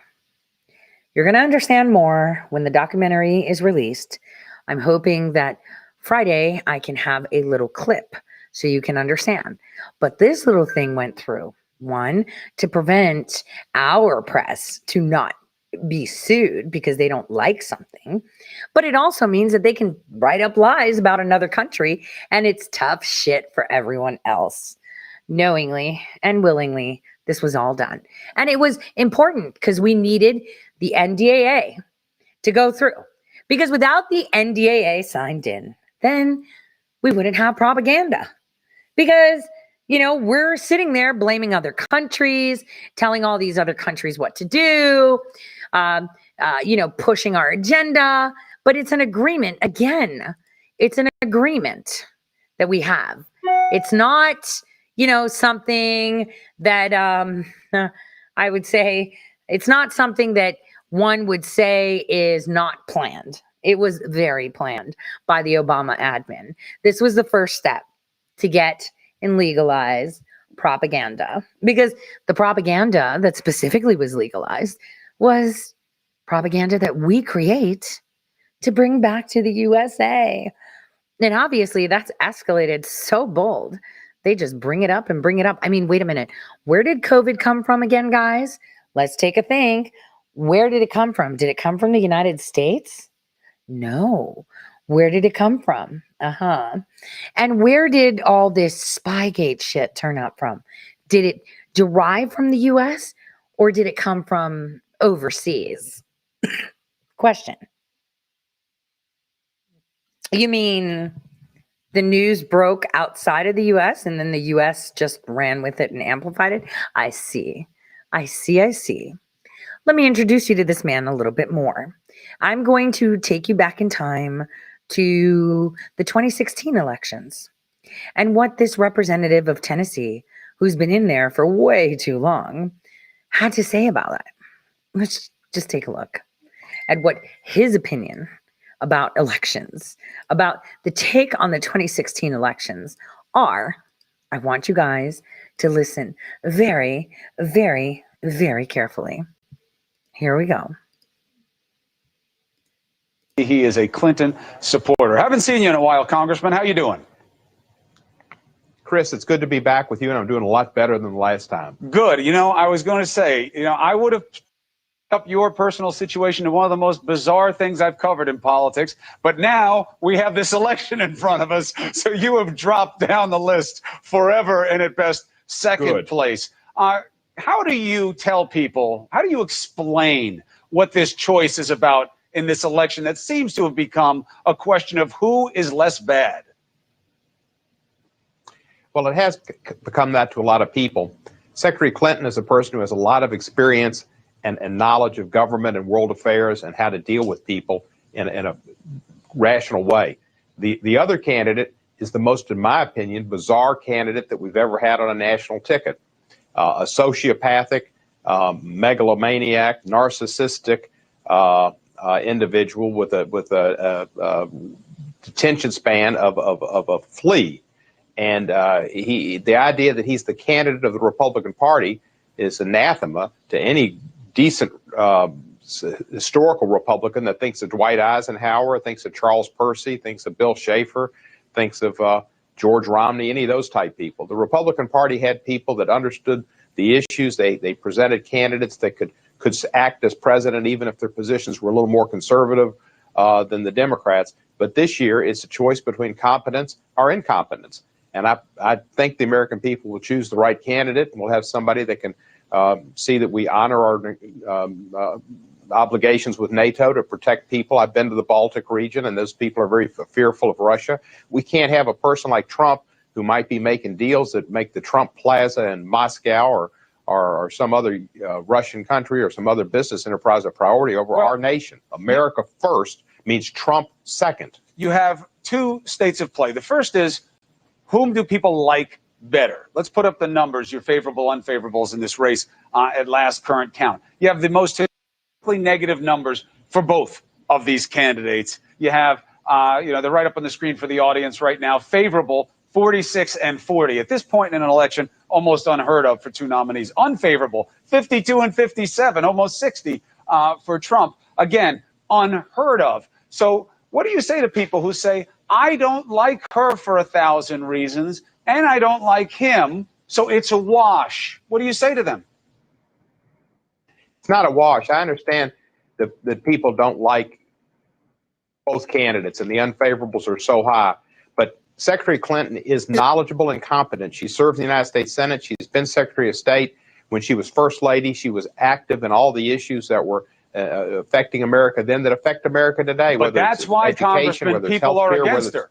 People use her experience as a negative because, as you know, you see this in your state acutely. People are desperate for change. They say the system is rotten to the core, and they are worth it. They believe it is worth it to take the risk on someone like Trump because they are so desperate for something different.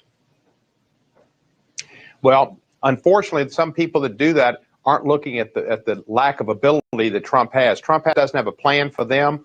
He doesn't have an economic plan. He doesn't have a foreign policy plan. He has no plan at all. And change is one thing, and taking the course of state and putting it off to wreck it is another. And you would wreck it by putting somebody in who has not the experience or the demeanor to lead this nation. Trump could not work with Congress. Trump doesn't understand the three branches of government. He thinks he can just appoint people without the Senate confirmation on the Supreme Court. He wouldn't work with foreign leaders. He doesn't know repercussions of his actions. And he's just not a person that would jeopardize everything the United States is about in terms of our relations with foreign nations. I understand the need for change. We need change in this country, and we certainly... All right. So because he gave us that, we should just enjoy ourselves and relive that joy that we will see soon in a different capacity that we experienced during that election. Let's just watch it because it's fun. It's just super fun. First and foremost, it's finally here. Going into this night, where do we stand? This is where we stood coming into the night. 268 to 204. So clearly an advantage for Secretary Clinton. Take a look here. If Donald Trump wins tonight, no matter who they voted for, Take a look at these numbers here. 21% say they'll be concerned. 37% say they'll be scared. This is what both candidates want. They want to be living there starting January 20th of next year. Florida been going back and forth. Just changed again. It's only 11,000 vote lead. Just now it changed. Math on your feet. I like this. The Empire State Building in New York City. Take a look at our running tally, the electoral vote. Anderson, this night is turning out to be a real nail biter. All along, the Trump campaign has been saying that Florida's a must win for them. And I mean, they can't win without it. Donald Trump will carry the state of Florida. You know, I'm guessing that the people in Brooklyn, I can see their fingers That's probably. the Hillary Clinton headquarters. Yeah, fingers probably bleeding because there's no more nail to bite. I wouldn't call anything encouraging for Hillary Clinton at the moment, to be honest with you, my friend. Wolf, the scene here is so different than it was a few hours ago when people were happy and relaxed. I have been looking around the room at people who are stone-faced. Some of them have been crying. This was a white lash against a changing country. It was a white lash against a black president. This is the people rising up saying it's time to listen to us. It's time to listen to us in Michigan and Wisconsin and work for the people. Hillary Clinton has called Donald Trump to concede the race. But President Trump never conceded, right? He never conceded, and he should never concede. He will not need to concede. But let's keep going on, this guy who's just such a great guy. There's a bill that they were pushing to actually take over our elections. But I wanted you guys to hear about what he had to say about President Trump.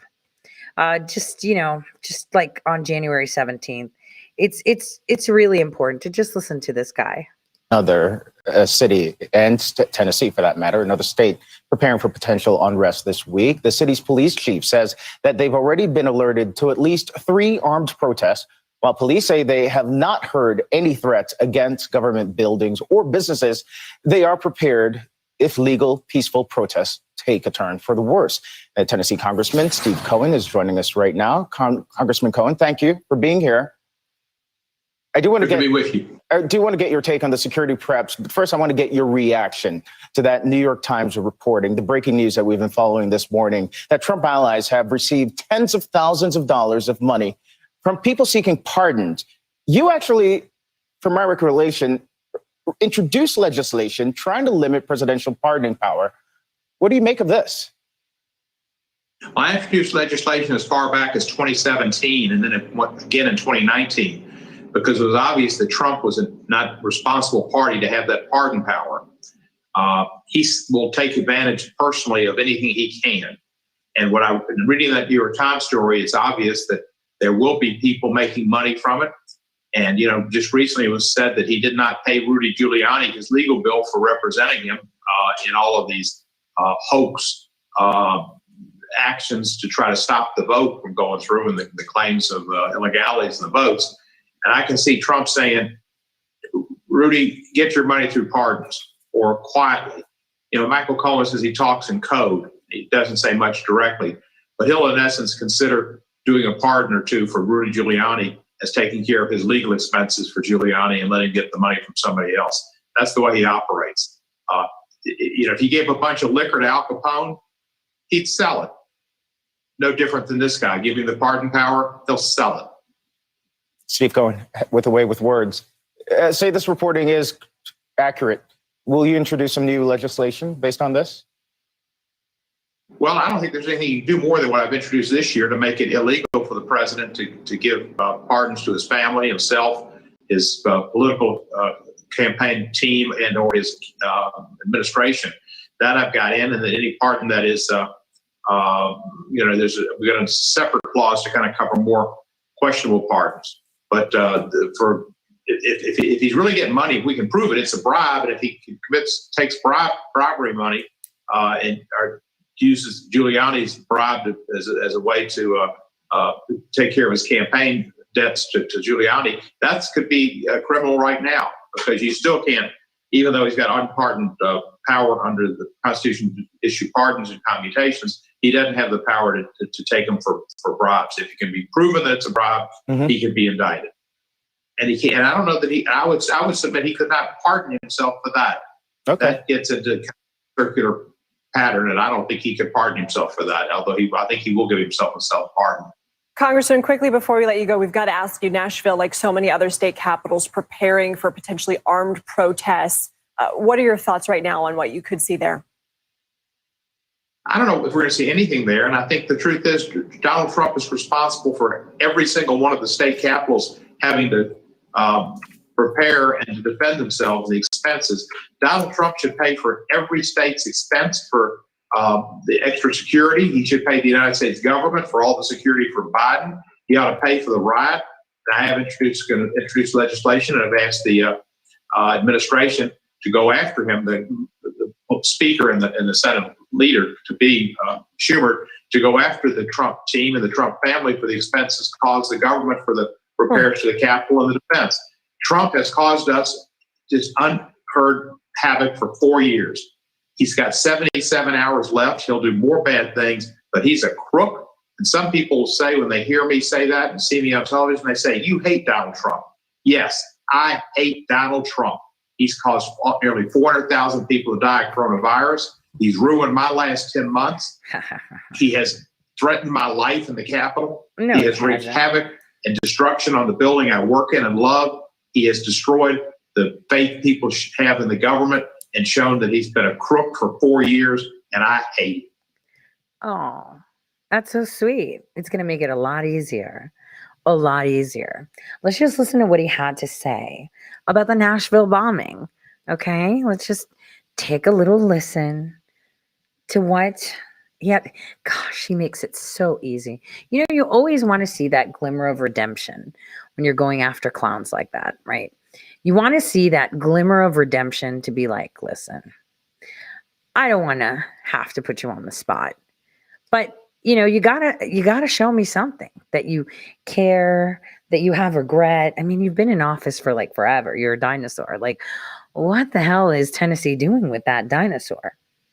But I guess he's gonna make it very easy, super easy. And joining us now is Democrat Congressman Steve Cohen of Tennessee. And Congressman, thank you so much for joining us. You know, our thoughts are obviously with you on what's happening right now in your home. I just wanted to ask your first thoughts or anything you want to share about the situation going on. And are you learning anything that you might be able to share with us? Well, Nashville's our capital city, and it's a great city. Second Avenue is one of the great entertainment streets in that city, along with Broadway. And this man wanted to make a statement, apparently, whether it was about AT&T or some other facility on Second Avenue, or maybe just on Second Avenue in Nashville. I don't know. But it's so sad that he's done this to a great American city and caused so much destruction and damage. It's a very sad situation.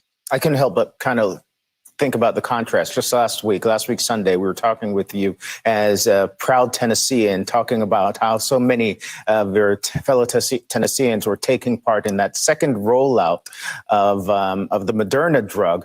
And now fast forward to this week, we have Tennessee once again on the map, but for all the wrong reasons. Yeah, it is. It's a big contrast. And of course, we're still fighting the corona. We will be, and the vaccine needs to be distributed. But this man, there are sick people all over this country, and Tennessee has its share. This man obviously was very disturbed.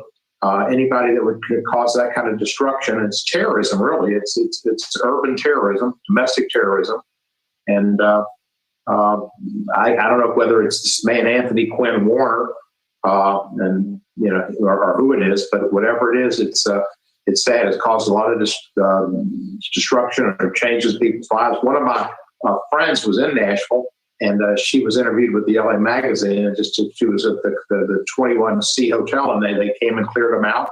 There were just a few people there because of the coronavirus, but they went out. She said 19-degree weather, and they had taken away from their hotel, gone to a new hotel, and they haven't been able to get to their belongings or their car yet because the street's been closed. So it's caused a lot of disturbances to a lot of families.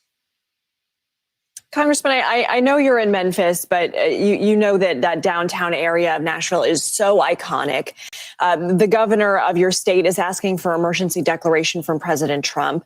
We have 41 buildings damaged or destroyed in this bombing. How will the downtown area rebuild, knowing that this is happening right now when the area is likely already crippled from the pandemic?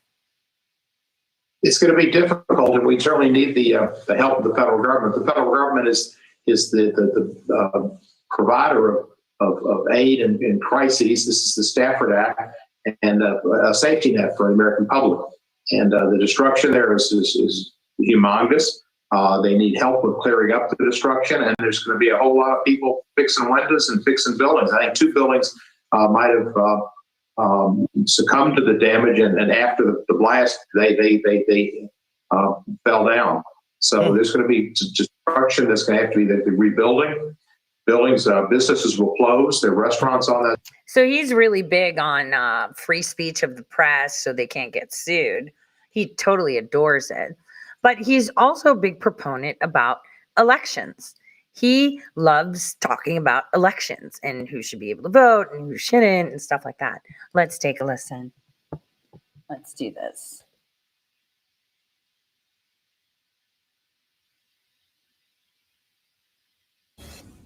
Well, the 2020 election was one for the history books, and we will see its impact for years to come. However, there is an effort at the U.S. Capitol to change the way all states participate in elections moving forward. I spoke with Tennessee's Secretary of State about how the bill could impact elections in Tennessee.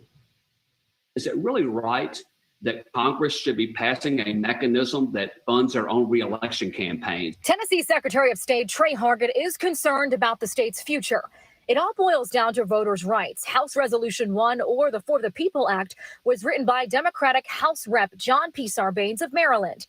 Its goal, to expand Americans' access to the ballot box, reduce the influence of big money in politics, strengthen ethics rules for public servants, and implement other anti-corruption measures for the purpose of fortifying our democracy and for other purposes, the bill says.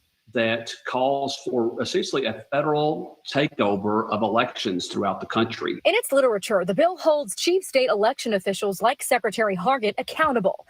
It lays down federal mandates that make it easier for everyone to register to vote and cast ballots. However, Hargett says this past election made history in Tennessee. In Tennessee, we had great success during this past election. You know, we had record turnout. We have higher voter registration numbers than we've ever had in our state's history. While voting numbers broke records, Democrats say it's not enough. The bill is showing wide partisan support. District 9 Congressman Steve Cohen expressed his support when it passed the House vote on March 3rd. He tweeted, "Today we pass comprehensive democracy reform that will clean up corruption and take back power. #ForThePeople. I'm proud to co-sponsor #HR1. For the people, I just don't know which people it's for. The Tennessee legislature's actions will essentially be rendered null and void because the United States government it will then be telling us how we run our elections. Do you remember when I told you how hashtag your toast too?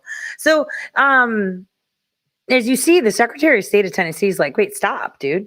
They're going to be using federal tax dollars to fund themselves. And then they're going to be picking the people on the FEC depending on who's the ruling party. That means they're never going to get the fuck out. And no state can do anything. They want to strip the state of any rights. The Secretary of State of Tennessee is right. Who the hell is that clown, that representative? Don't worry. You're going to get to know him very, very well soon. But I thought I could introduce him right now. Take a listen to what he said about voting rights. Super important. I mean, he's all about voting. As long as he's constantly reelected, of course. The late beloved and great Representative John R. Lewis, my hero, my dear friend, my partner in making good trouble, and my honored colleague, shed his blood and almost died defending the right to vote and seeking the right to vote. He often said, as he did in 2013, that the right to vote is the most powerful nonviolent tool we have in a democracy. I risked my life defending that right. Some died in the struggle. If we are ever to actualize the true meaning of equality, effective measures such as the Voting Rights Act are still a necessary requirement of democracy. The right to vote is the right that guarantees all other rights in our democracy. Unfortunately, the voting rights of African Americans, Latinos, Native Americans, Asian Americans, and other members of racial and language minorities have been threatened and undermined throughout our nation's history. The Voting Rights Act, with an effective pre-clearance provision, went a long way towards righting that wrong. Sadly, since the Supreme Court's effective neutering of the pre-clearance provision, voting rights for minorities once again is under sustained assault in many parts of our country. The Act's pre-clearance provision requiring certain jurisdictions with a history of voting discrimination against racial and language minority groups, predominantly though not exclusively in the Deep South, the states of the old Confederacy, to obtain approval of any changes to their voting laws or procedures from the Department of Justice or the U.S. District Court for the District of Columbia before such changes could take effect. There was good reasons for that. History repeats itself often.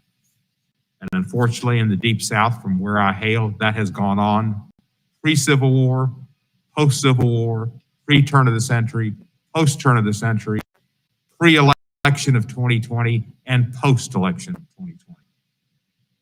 This mechanism ensures that the new voting rules and practices in jurisdictions with a history of discrimination were fair to all voters. It rightly prevented potentially discriminatory voting practices from taking effect before they could harm minority voters.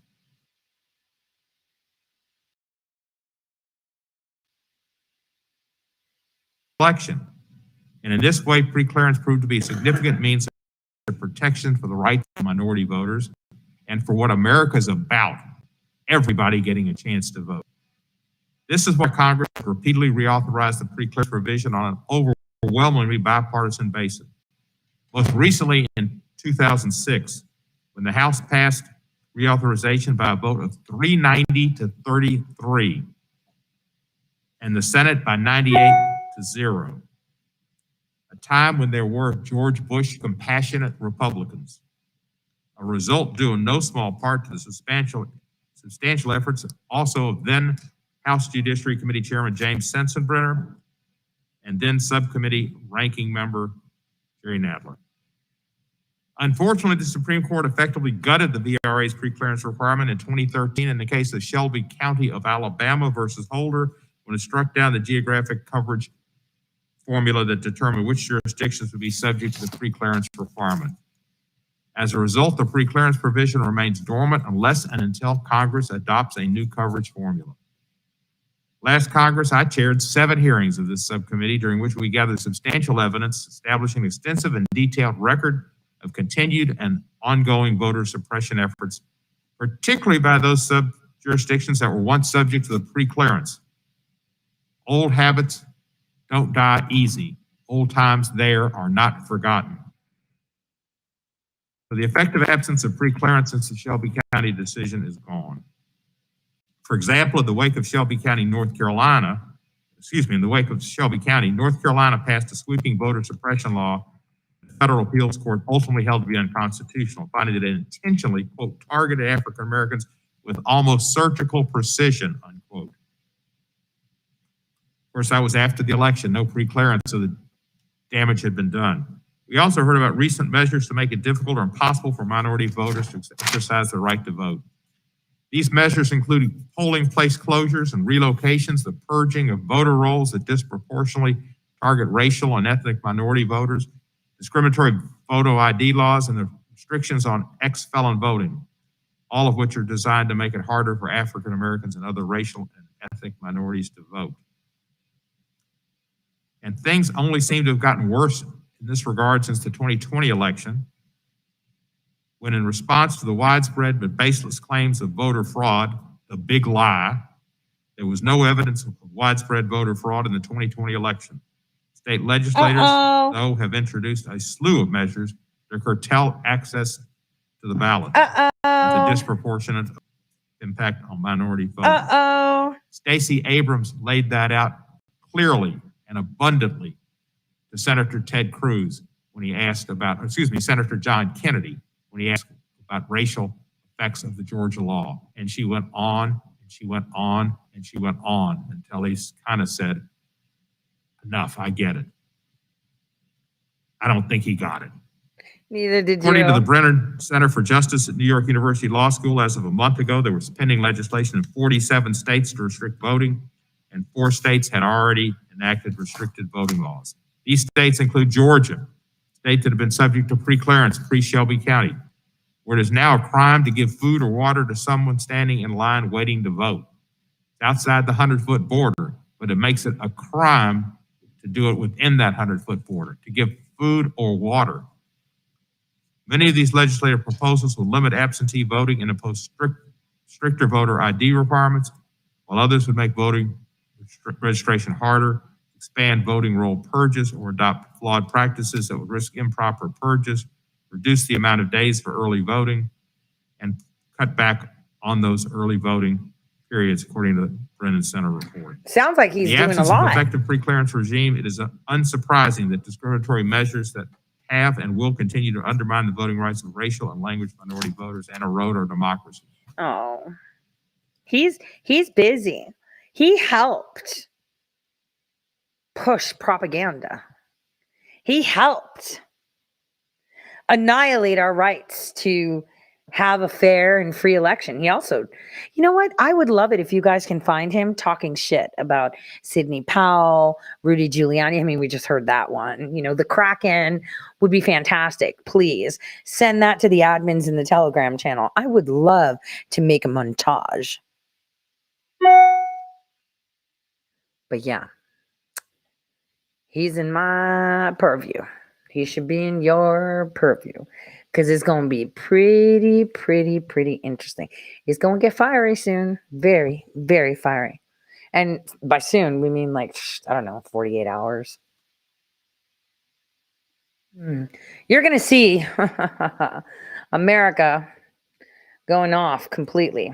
And see, we use the power of the pen.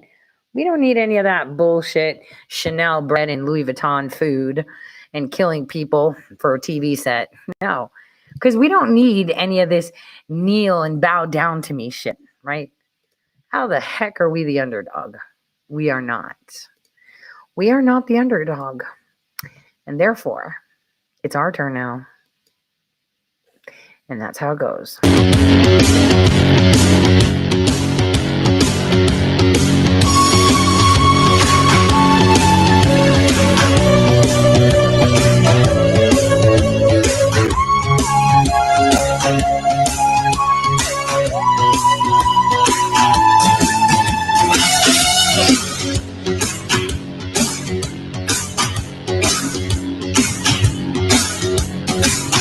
Paranoia is in bloom. The PR transmissions will resume. They'll try to push drugs to keep us all dumbed down and hope that we will never see the truth around. Another promise, another seed, another package lie to keep us trapped in greed. You see the green belt wrapped around our minds, and endless red tape to keep the truth confined.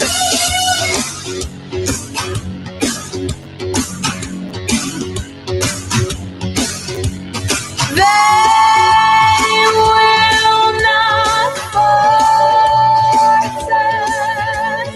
They will stop degrading us. They will not control us. We will be victorious.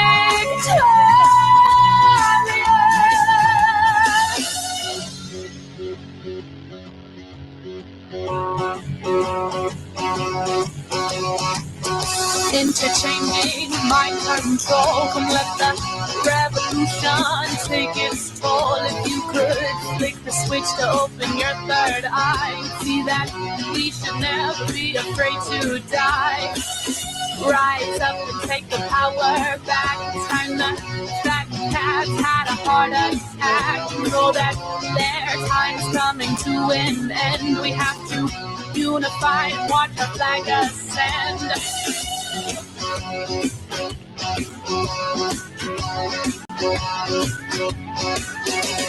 They will not force us.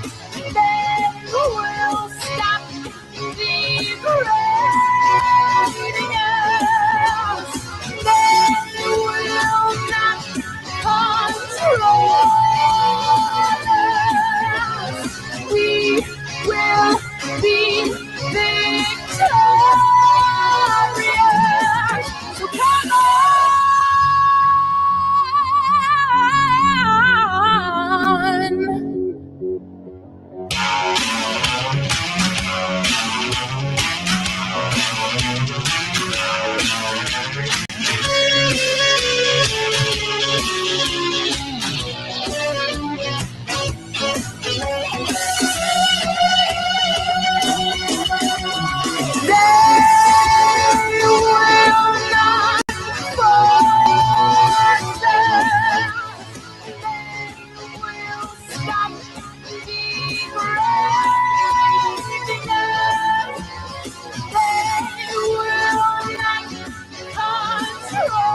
domestic war on terror is here, is coming after half of the country. The helicopters have left Afghanistan, and now they've landed here at home. And the left is hunting the right, sticking them in Guantanamo Bay for American citizens, leaving them there to rot. We are dealing with an insurgency in the United States. Terrorism from white supremacists is the most lethal threat to the homeland. I've been told that I'm a white nationalist. Me? They've begun to fight a new enemy in a new war on terror. Not Al-Qaeda, white supremacists. False flags have happened in this country. One of which may have been January 6th. This truth is marching on.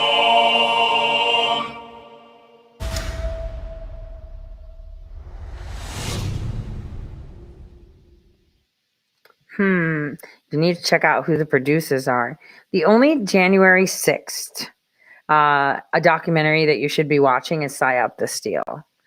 That has no flash, no nothing. It was pure and utter research. And the fact that they left Ali Akbar in there is just insane, considering that he's the one that coordinated all the money. Because there's a lot of dirty things that a lot of big people did that they don't want found out. So Tiny Dancer doesn't want to be caught when they don't want Tiny Dancer to be caught either. And it's like, no, bitches, you can't play the America First team when you coordinated something that was out of scope. And so I'm going to say it again. Thank God for Rudy Giuliani. Thank God for his calm and collective thought process and ideas. Because if he wasn't there, then all the others that were so intoxicated with being popular, right, would have fucked shit up bad. So thank God for Rudy Giuliani. Thank God for Rudy Giuliani. That is what I have to say. And I was totally on his side and everybody hated me for it. I didn't give a shit. I was like, you do not. You keep it straight.